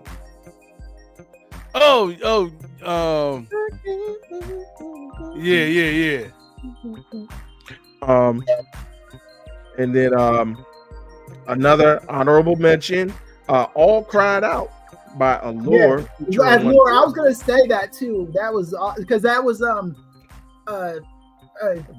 Lisa, right? Lisa, yes. Yeah, in full force. Yeah. I didn't know until like 5 years ago. Maybe even sooner than that. Because man, and the Allure version is better. I think so. You thinking of Bonnie Raitt, Ray? Bonnie Raitt. I knew it was something. Oh, Raitt. Bonnie Raitt, yeah, she's awesome. For I Can't Make You Love Me. Yes, Bonnie Raitt. And then my last honorable mention is Open Your Eyes by Bobby Caldwell. He is indeed black. If you guys are in the culture, where I've been. He is not black, folks. He is white. And he I know Bobby had more than one song, right? He did. And it was actually Open Your Eyes was sampled on Common's Delight. And that's him. That's him in the that's him on the chorus. And Dwele, he remixed it. He sung the actual song, but he kept like the actual beat of the light, but he sung the full song of Open Your Eyes. So awesome cover. Man. We always just gonna be see. I mean, this episode not gonna be monetized anyway from our start, but it's just a beautiful song. You ever seen the Dave Chappelle Block Party, Ray, where they do a live performance of the light, and Bilal is just so extra when he does the light. There is a light, baby. There is a light that shines in you. Like, bro, if you don't quit with all these theatrics. he was trying to get over, but man, I think I listened to like Twilight Carly's one of his records. He got Bilal on like 2 or 3 songs. Yeah, Bilal just he had a season. He did have a season. I remember that song. He had Fast Lane, and he performed it on the Tonight Show. It's actually a pretty good song. I think there's like Dr. Dre remix on it. But like it's like fast lane driving fast cars, and like there's a part where he's like in the song when you're pimping through life, and he just like is doing his little move, and then he's like when you're pimping through life, like none of that was necessary, brother. You exaggerating, Could have brother. just sang the song, man. But yeah, shout out to Bilal wherever he may be. Bilal, though. Somewhere he be an extra. But all that to say, with all those honorable mentions, is one that hits directly to the heartstrings. One time, 2 times. That's a great answer.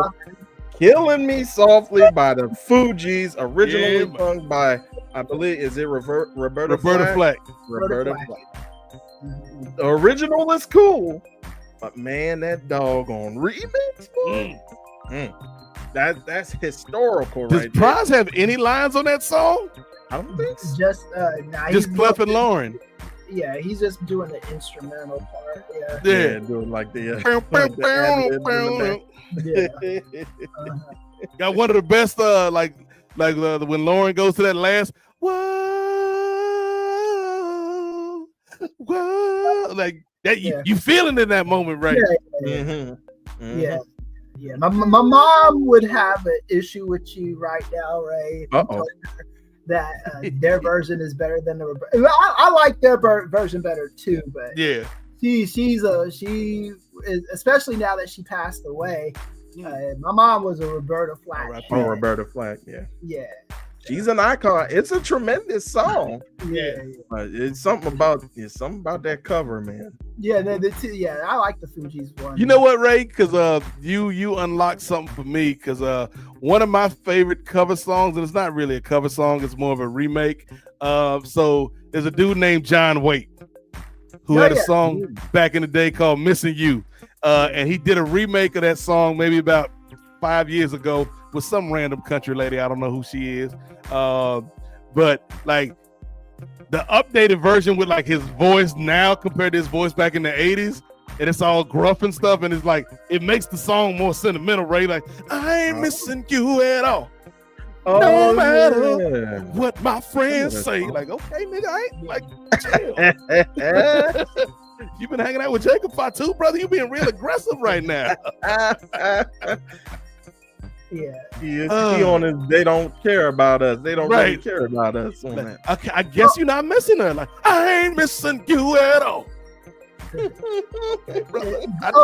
is one other song I got a name to. I don't necessarily like it better. I just like it's different. And that's The House of the Rising Sun by the Animals. And there's the original one. What's the sister's name that sung it first? But where it goes, there is a house in New Orleans. Is it Nina Simone or someone? No, it wasn't Nina Simone. House of the Rising Sun. House of the Rising Sun. Yeah, I forget the name of the original sister that sung it. I don't think it was Nina Simone because I'd remember that. But double check. I'm checking. Joan Baez. I'm seeing something. That doesn't sound black enough. Let me double check. It's not black.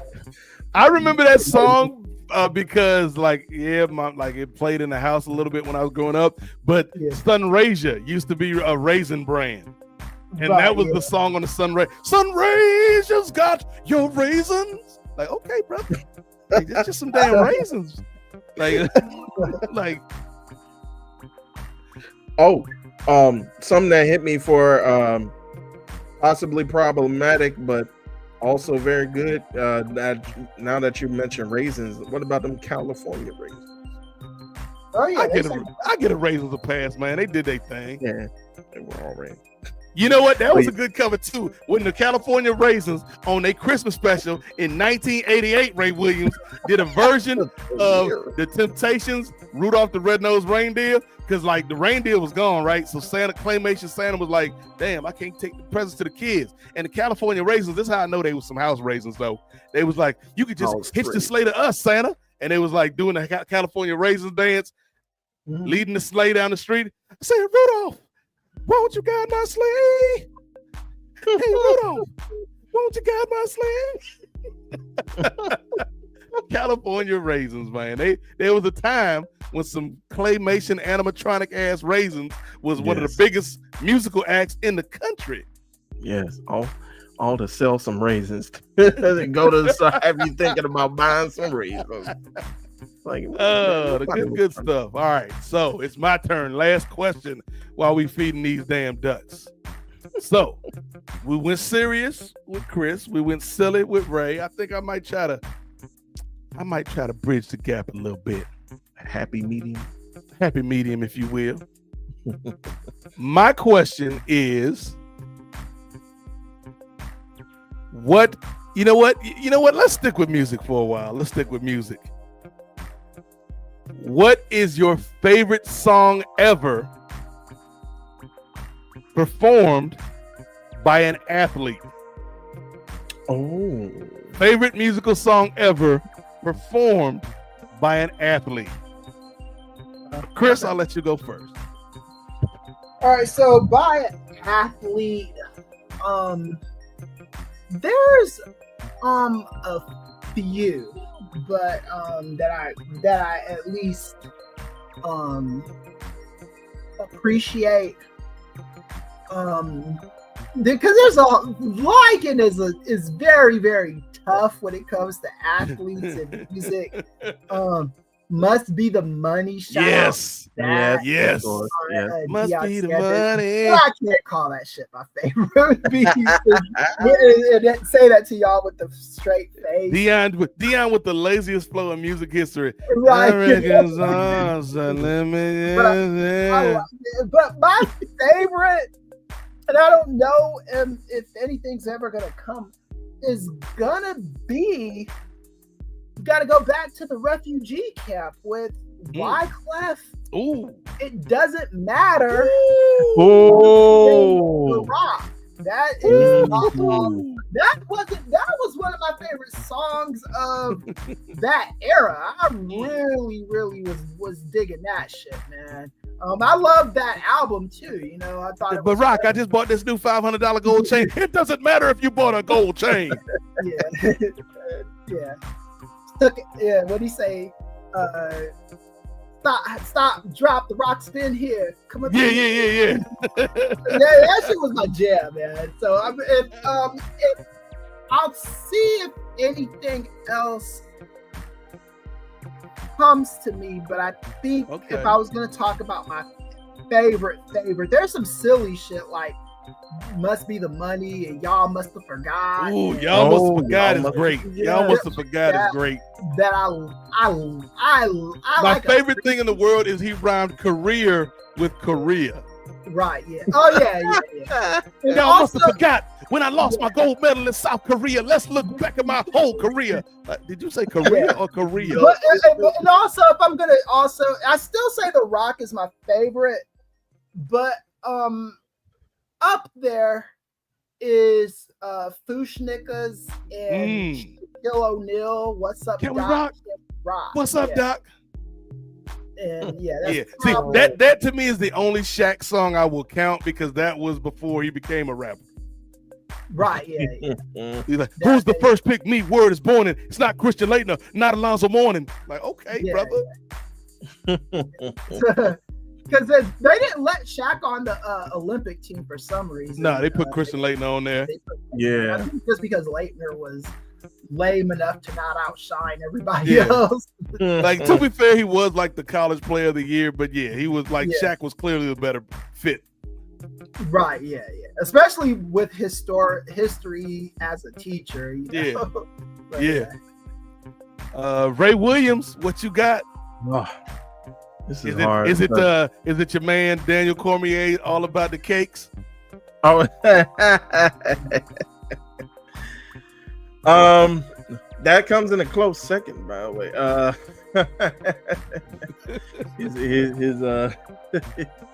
I'm all about the cover, cakes, about the cakes, no salads. Like, okay, DC. I guess parody, you ain't making weight, brother. His parody on Megan. Well, not Megan. What's her name? It was Megan Trainor. Megan Trainor, yeah. So Yeah, not Megan McCain. I know you was thinking about another blonde Megan. of course I was with my calcium deficiency. I'm glad Chris did bring up a wrestler within our athletes theme. And I'm glad that I did make my Beyonce wardrobe change because I wanted to be in unison with this brother.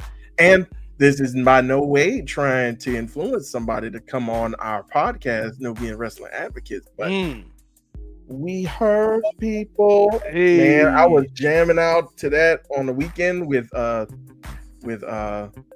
what's his name? With MVP, and it's the brother from Buffalo with the crew from Buffalo. I forget his name.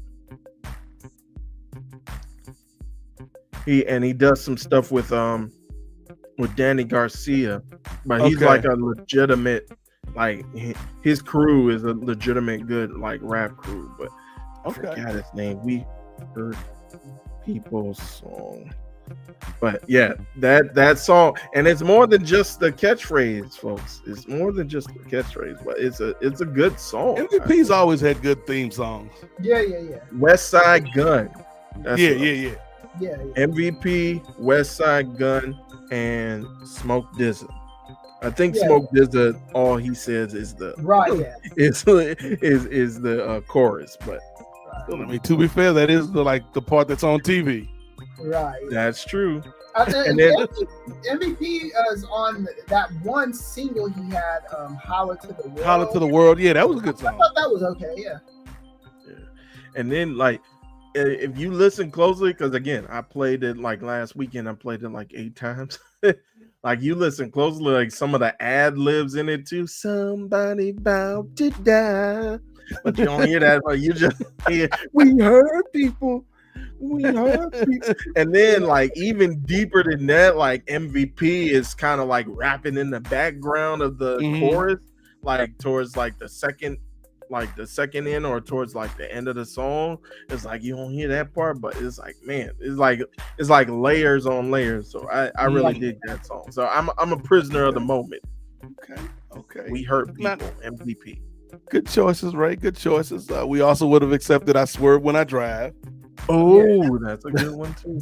The top rope, catch a vibe. Yeah. Swerve when I drive. The only wrestler I was gonna be able to pick, athlete period, is just somebody that charted. That rock song did chart in the I mean the disrespect to The Time Is Now, a song that we all know and love to this day. Oh yeah. For me to go with if you would have said something like actor or something else, but if I'm going to go with an athlete, it's got to me, to add legitimacy, it's got to be somebody that actually charted, right? That I could like. Okay, yeah. I mean, those are all good choices, fellas. I asked the damn question.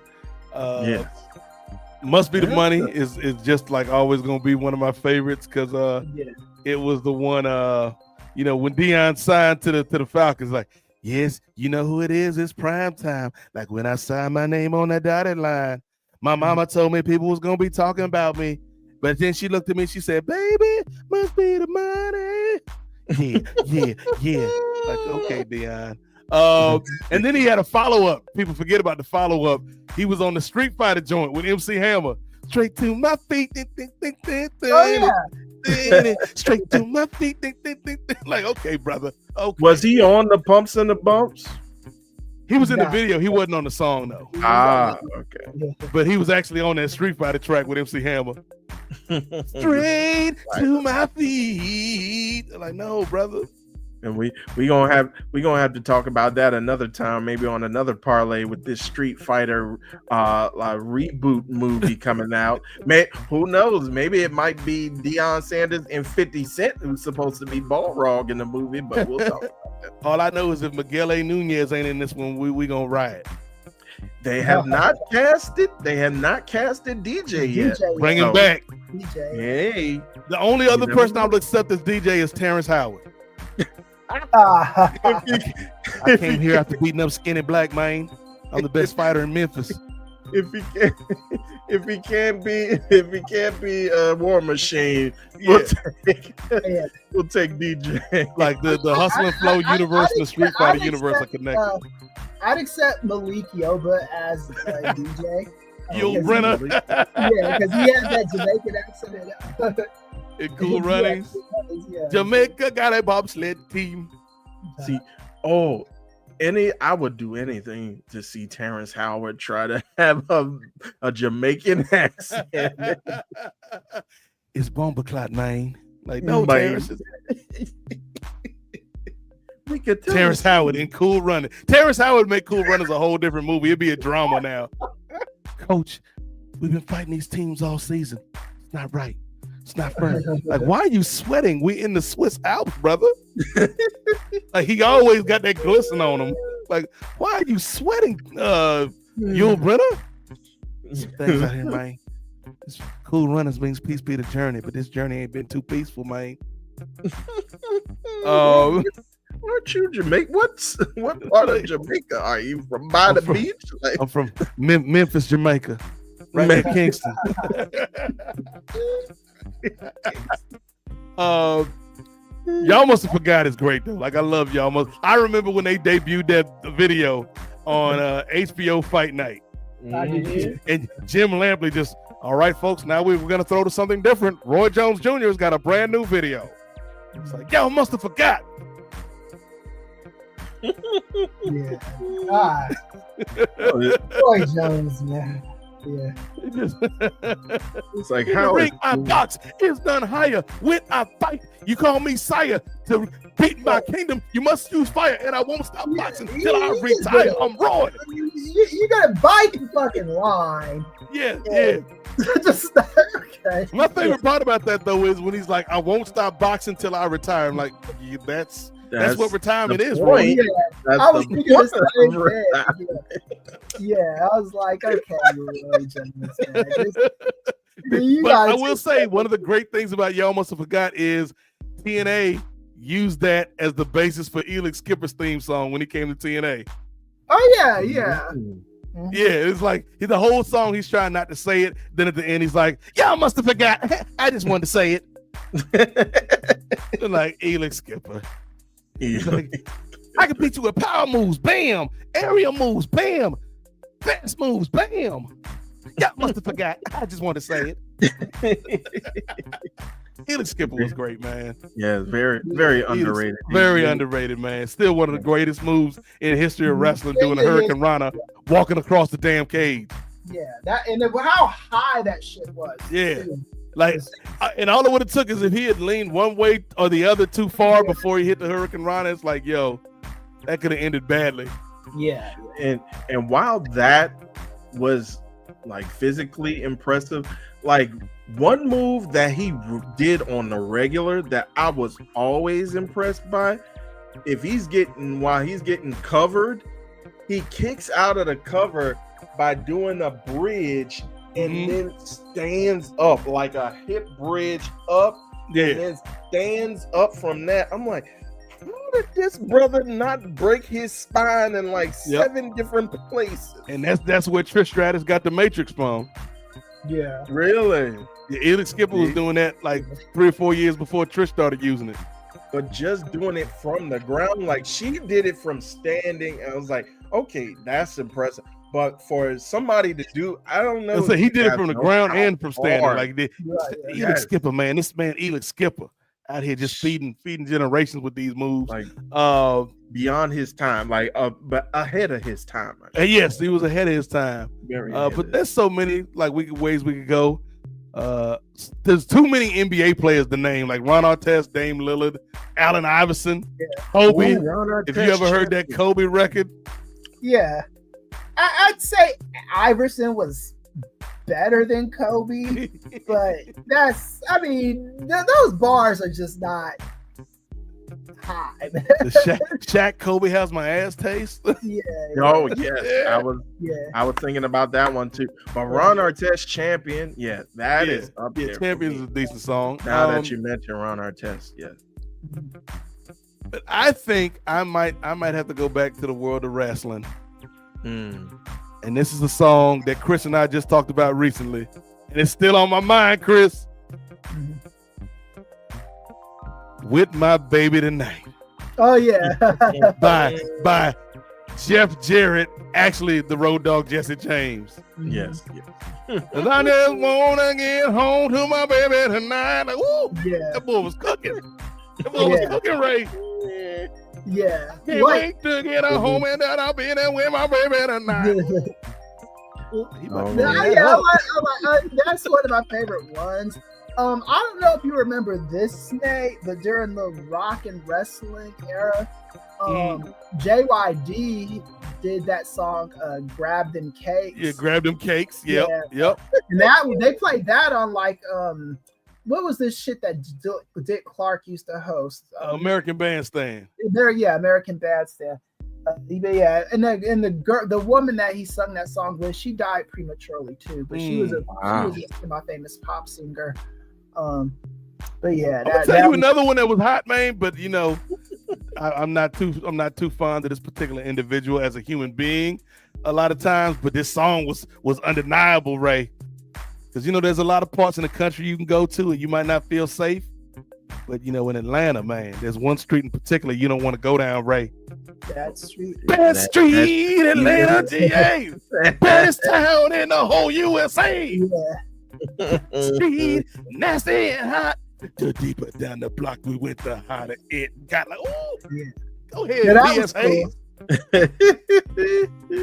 That was a good song, man. I don't even like Michael Hayes like that, but just that was a decent song. That way you don't want to be. It ain't no home sweet home, Ray Williams. It's home sweet misery. But was that just him, or was that all of the Freebirds, or just him? That was mainly him. It was mainly him.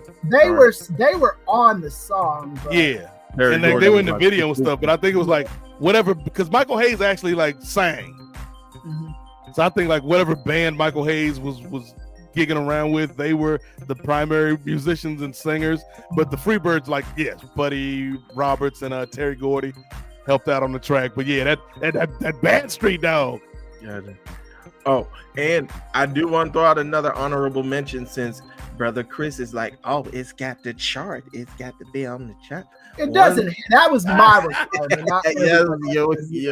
Your qualifications. Yeah. I think one that a lot of people probably don't know, which I learned of again, like within the last 5 years or so. What's Going On by Marvin Gaye has two backup singers who are also two rookies from the Detroit Lions on that track. And they also counts, I don't think that counts. they backup singers. Okay, Reed Richards, you're doing a lot of stretching, Mr. Fantastic. And they also do like the intro where they talking to each other. Were they just hanging and jiving? Yeah, hanging in the jive. Exactly. They background singing and hanging in the jiving and on What's Going On. So I think that's a great song. Like, that's a great song. You know what, Ray? I would have respected that answer more though if you would have said Rod Tidwell singing What's Going On and Jerry Maguire at the wedding scene. Right, yeah. But Rod Tidwell, come on, man.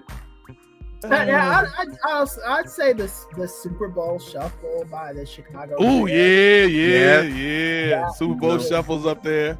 That was slightly before my time, but yes, it is. I'm Jim McMahon, the Punky QB.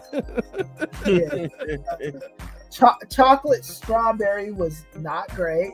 Shout out to 7th Avenue, which is where Joe Strawberry grew up, which is my block in LA.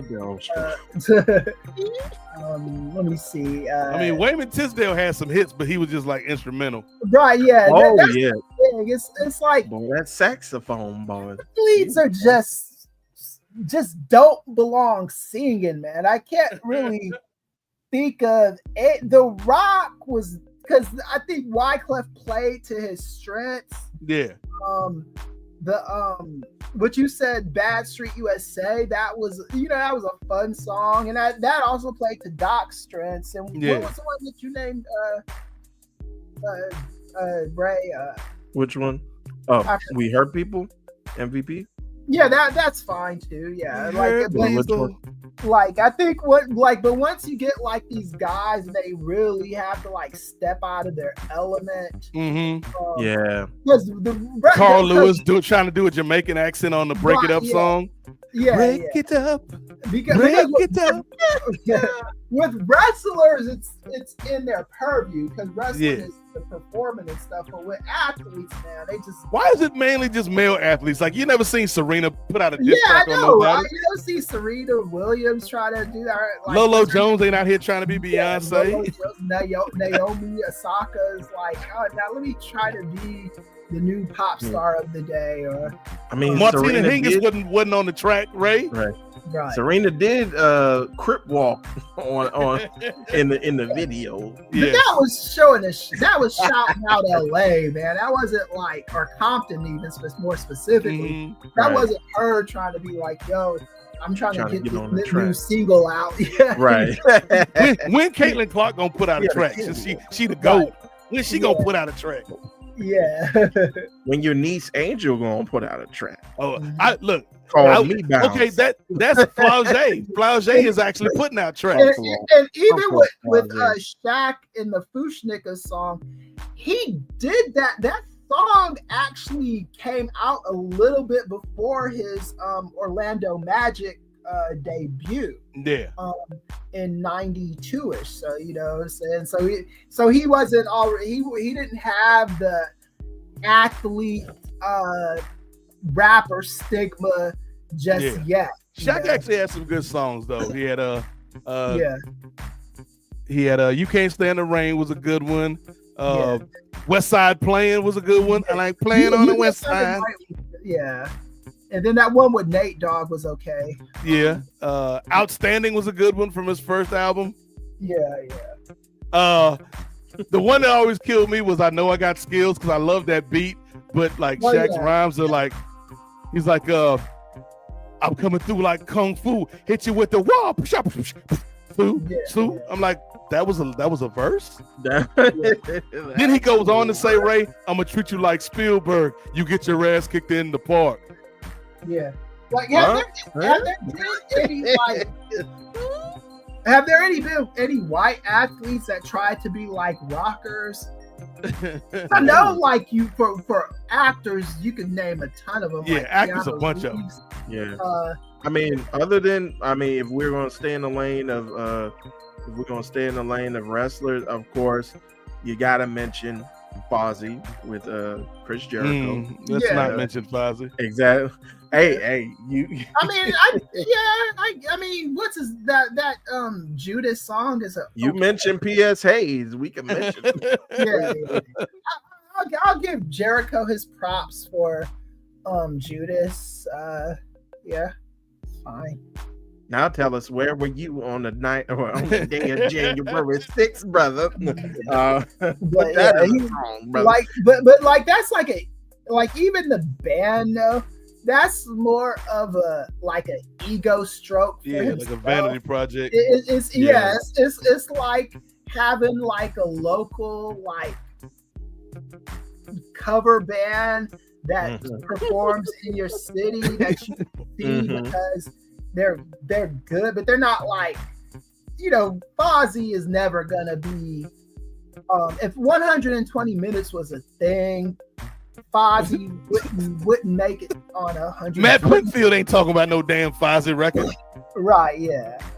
They try, no, they try. They be like, we on tour with Metallica. No, Metallica just feel sorry for y'all. Right, like bring y'all along. Metallica just needed an opening act. That's the thing. Rock bands do that kind of shit. That's what the thing bands do. They'll have like a fun little opening act because you don't have to worry about them trying to like upstage or be better than you.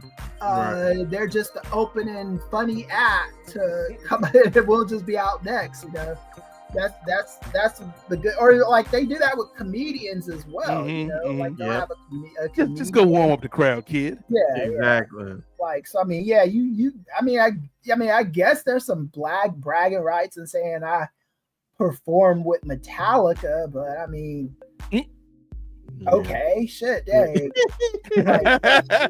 like I could theoretically give a poli sci lecture before a Metallica and say, yo, I open for Metallica. I mean, to be fair though, there's only one person on this show today that had a band that opened up for multi-time Dove winning awarding group Petra.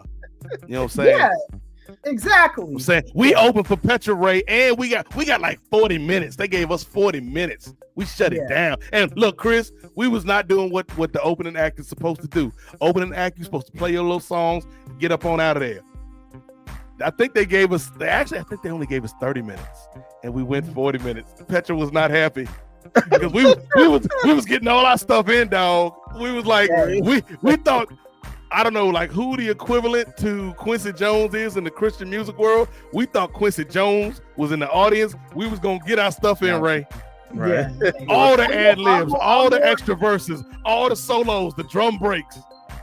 I'm more impressed by that than with Fozzy opening for Metallica. You know what? I'm remembering it now, Chris. What was so funny was like, cause we talked to them before the show, and like most of the Petra dudes was cool. I think the lead singer name is Brian. Like Brian was real chill, but by the time we was hitting like, cause you know what, Ray, like you know how I am now. I was like this even back then. And I'll be like, all right, y'all, we about to get out of here. But before we go, give it up for my man Ronnie on the guitar. Ronnie like, hey, what's up? Give it to my main man Curtis on the saxophone. Hey, don't forget Mike on the drums. Hey, Sugar Sean on the keys. Show him what you got, boy. So it was like 6 people in the band, 7 people in the band. So I'm doing solos for all the people in the band. And I'm looking over to the side of the stage, Chris, and the old boy Brian from Petra just like, yeah. like he probably wanted to be like Solo Sokoa in that, or not Solo. He probably wanted to be like Jacob Fatu in that moment. These and cut the music, Ray, because we finished feeding the ducks on this episode of the Parlay. Shout out to Petra. I don't even know if they still together, man, but yeah, that was a fun night. And this was a fun show. We talked about some serious stuff. Like it was funny. Like I had some other topics, but so much was born out of that Jacob Fatu topic. I just wanted to keep it going. So shout out to everybody that watched us this evening live. Shout out if you're listening in the future. Again, like we said off the top, we on the drive for 500 Patreon subscribers, 500 YouTube subscribers. That's going to get us halfway to monetization on YouTube, and it's going to put some money in the war chest over at Patreon. We're trying to do some big things this year. That's our stretch goal. We're about 5 months in, I think, Ray, by my last count, of Nefarious. And like it feels like we've been doing this a lot longer than we have. But it's like in reality, it's only been 5 months. So we're still a growing company, man. We're still learning things. We're still experimenting with things. We got a new show coming out in a couple weeks, Super Solid, hosted by John Cena and OG Rachel. That's going to be talking about the Superman movie, among other things, this illegal alien movie. So we hope y'all check that out. But we got to get out of here because, everybody's favorite show, Raw, is on. We'll see if Tony Hinchcliffe is in the building. Chris, anything you would like to promote? Shout out your articles or anything else that you would like to talk about before we leave. Yeah, so I have a article on my personal Substack, Professor Ely on Substack. So check that out. It's gonna be on the young. It's called I still don't negotiate with white supremacists. So it's part 2 of another article I wrote earlier. So check that out. And then I am just Oh, on Lincoln Square, I should have an article coming out. I don't know when the editor Susan is going to release that. I wrote it for her on Friday, so she'll release it probably Wednesday or Thursday, maybe. So check it out, Lincoln Square. Check out all the articles on Lincoln Square, and then of course check us out on NWA and check us out here. And then this. We are gonna get that Blue Sky page up, and I do believe that is going to drive up the Drive to 5 faster.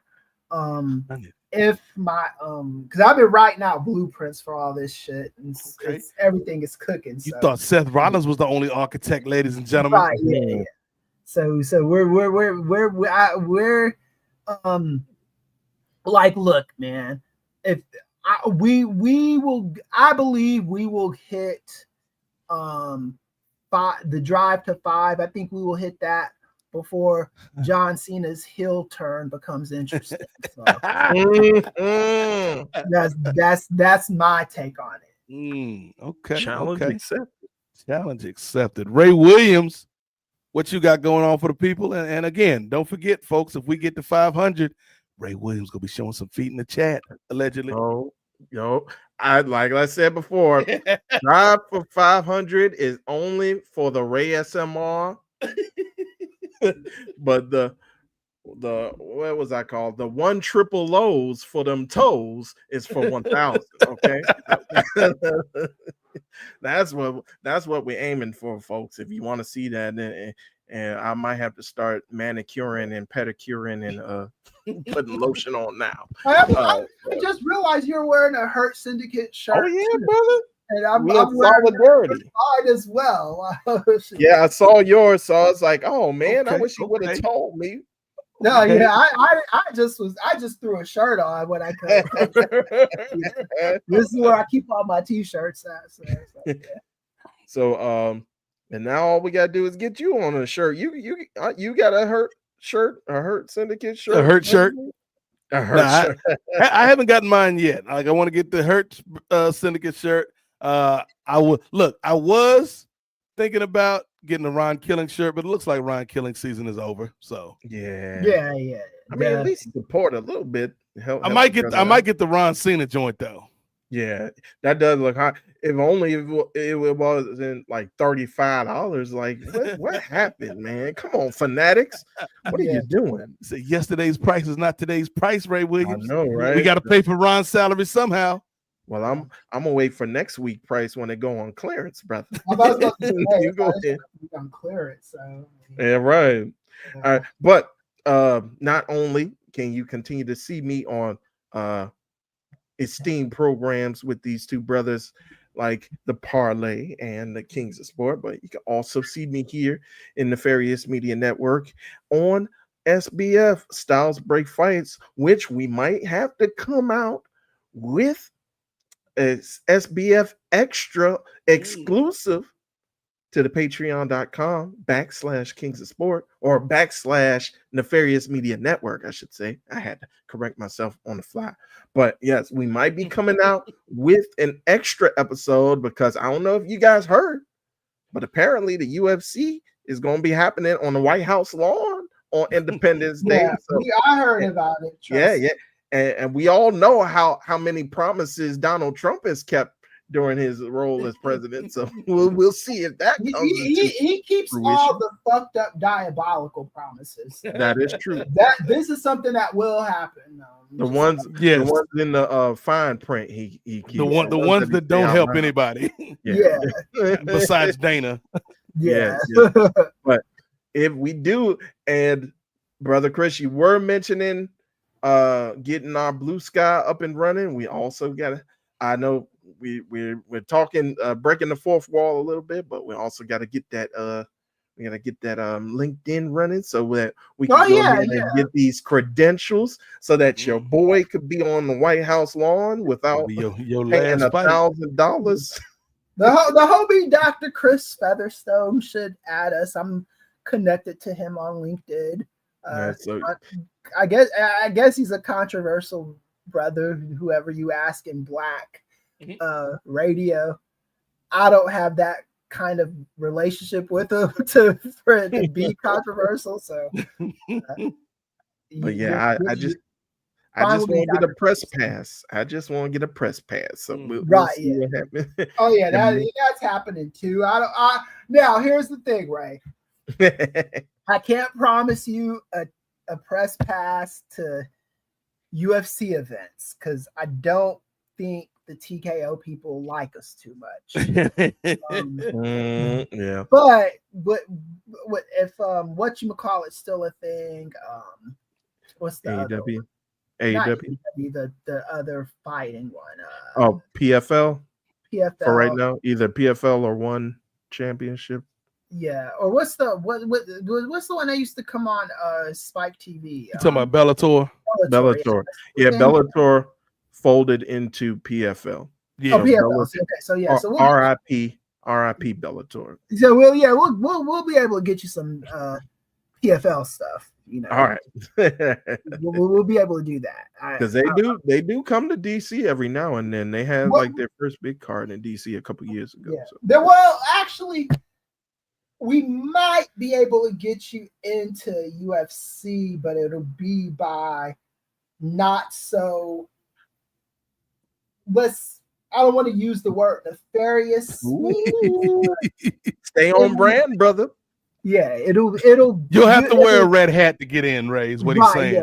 Oh no! Yeah.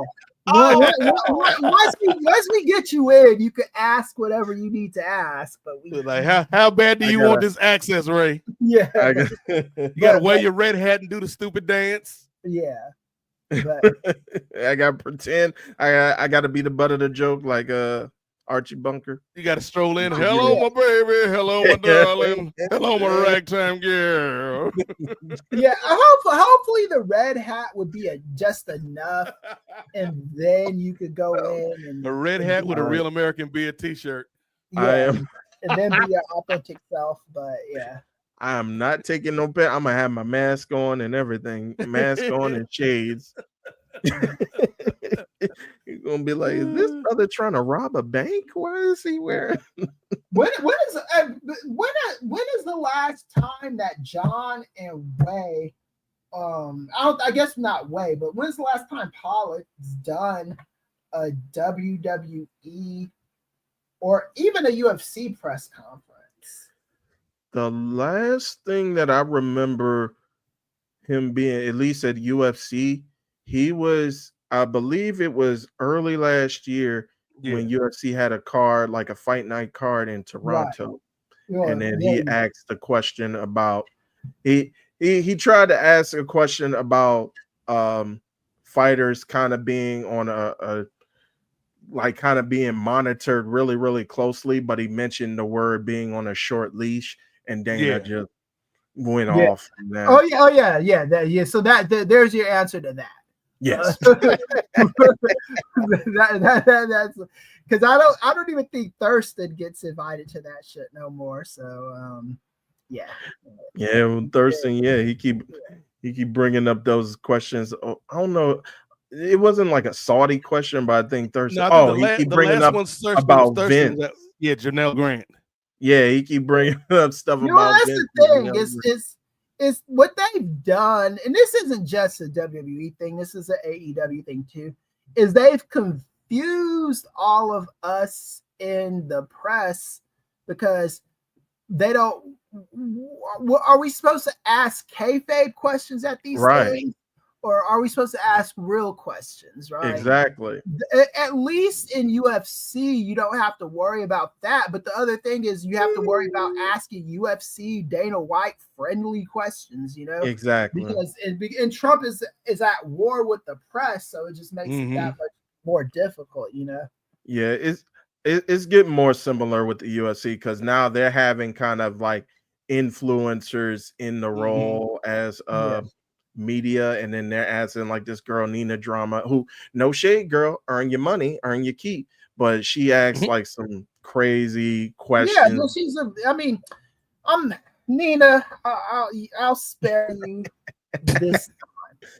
Yes. But It's random acts of kindness. Right. Exactly. but I'm not gonna be so kind the next time we do this. Today I don't feel like the smoke. So And then, like you said before, too, like it's kind of like, do you want the media to actually do their job, or do you want them to be extensions of the fans?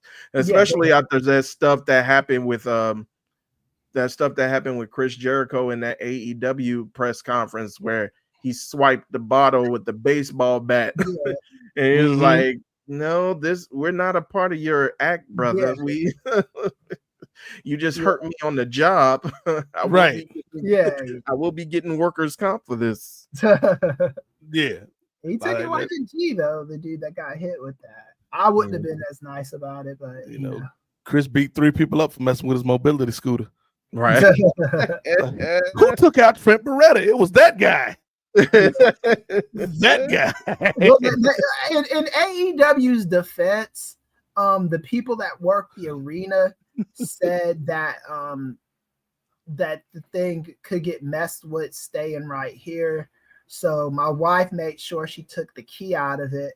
I actually wanted her to leave the key in it because if they messed with it and broke it, I don't know. I got chipped up off of it.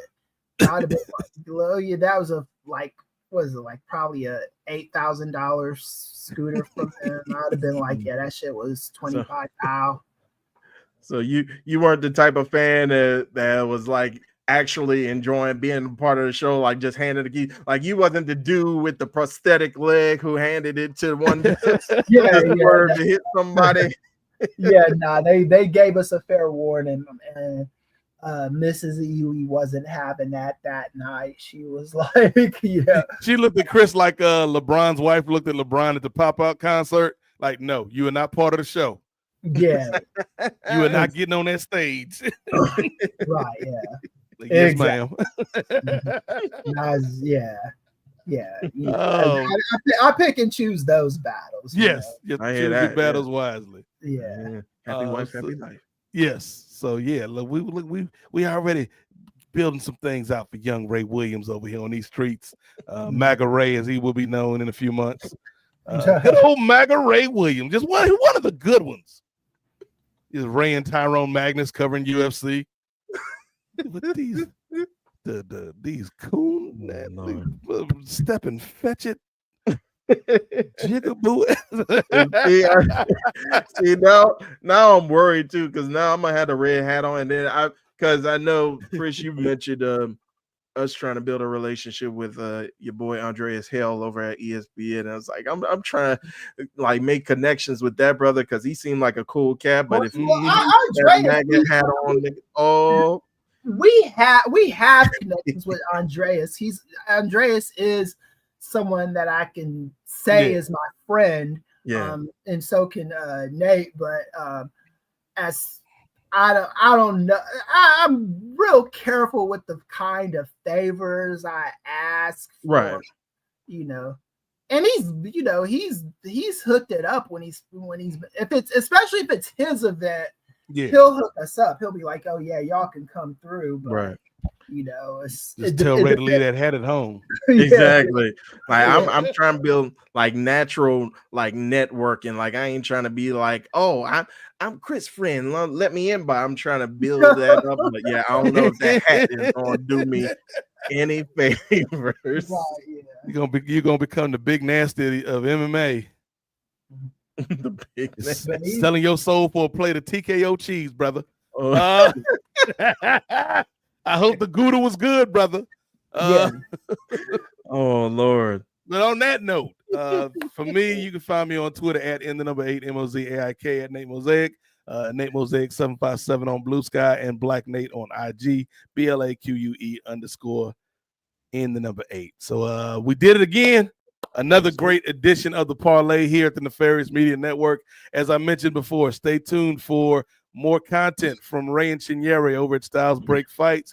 Stay tuned for the crew over at Ring Theory, Upper Midcard Jay Lacey and Gerard Downtown Brown, and our newest show, which will be dropping in a couple weeks, Super Salad, featuring John Cena and OG Rachel. We got some things cooking here, so y'all know the ways you can help us. I ain't even gonna say it again, but y'all know the ways you can help us.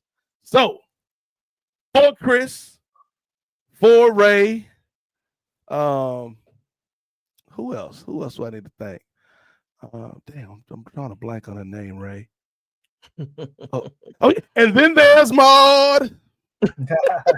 That damn theme song fooled me. And here's the thing: that's how kids' brains ain't fully formed. So every time I saw the theme song, I get hyped again. Like, oh, this is gonna be a good night. Nope, she's having an abortion this week. Like, that's not something I want to watch. Like, nope, she's on a picket line this week. No. Oh, she's in the office again. No, Ma. No. Woke with your women's rights. You're woke back in 19. If you and Gloria Steinem don't get out of here, Maud. Her husband smacked her in the face this week. Yeah, like just they had all kind of crazy episodes. Of Maud was off the chain. Like I shouldn't be watching this, Mom. Why are we watching this? Turn the 18 back on. But anyway, shout out to y'all for checking out this episode.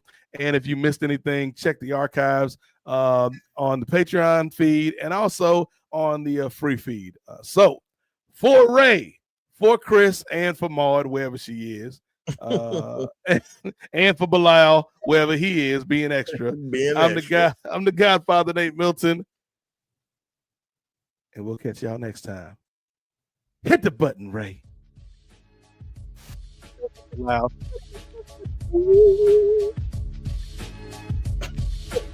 Everywhere.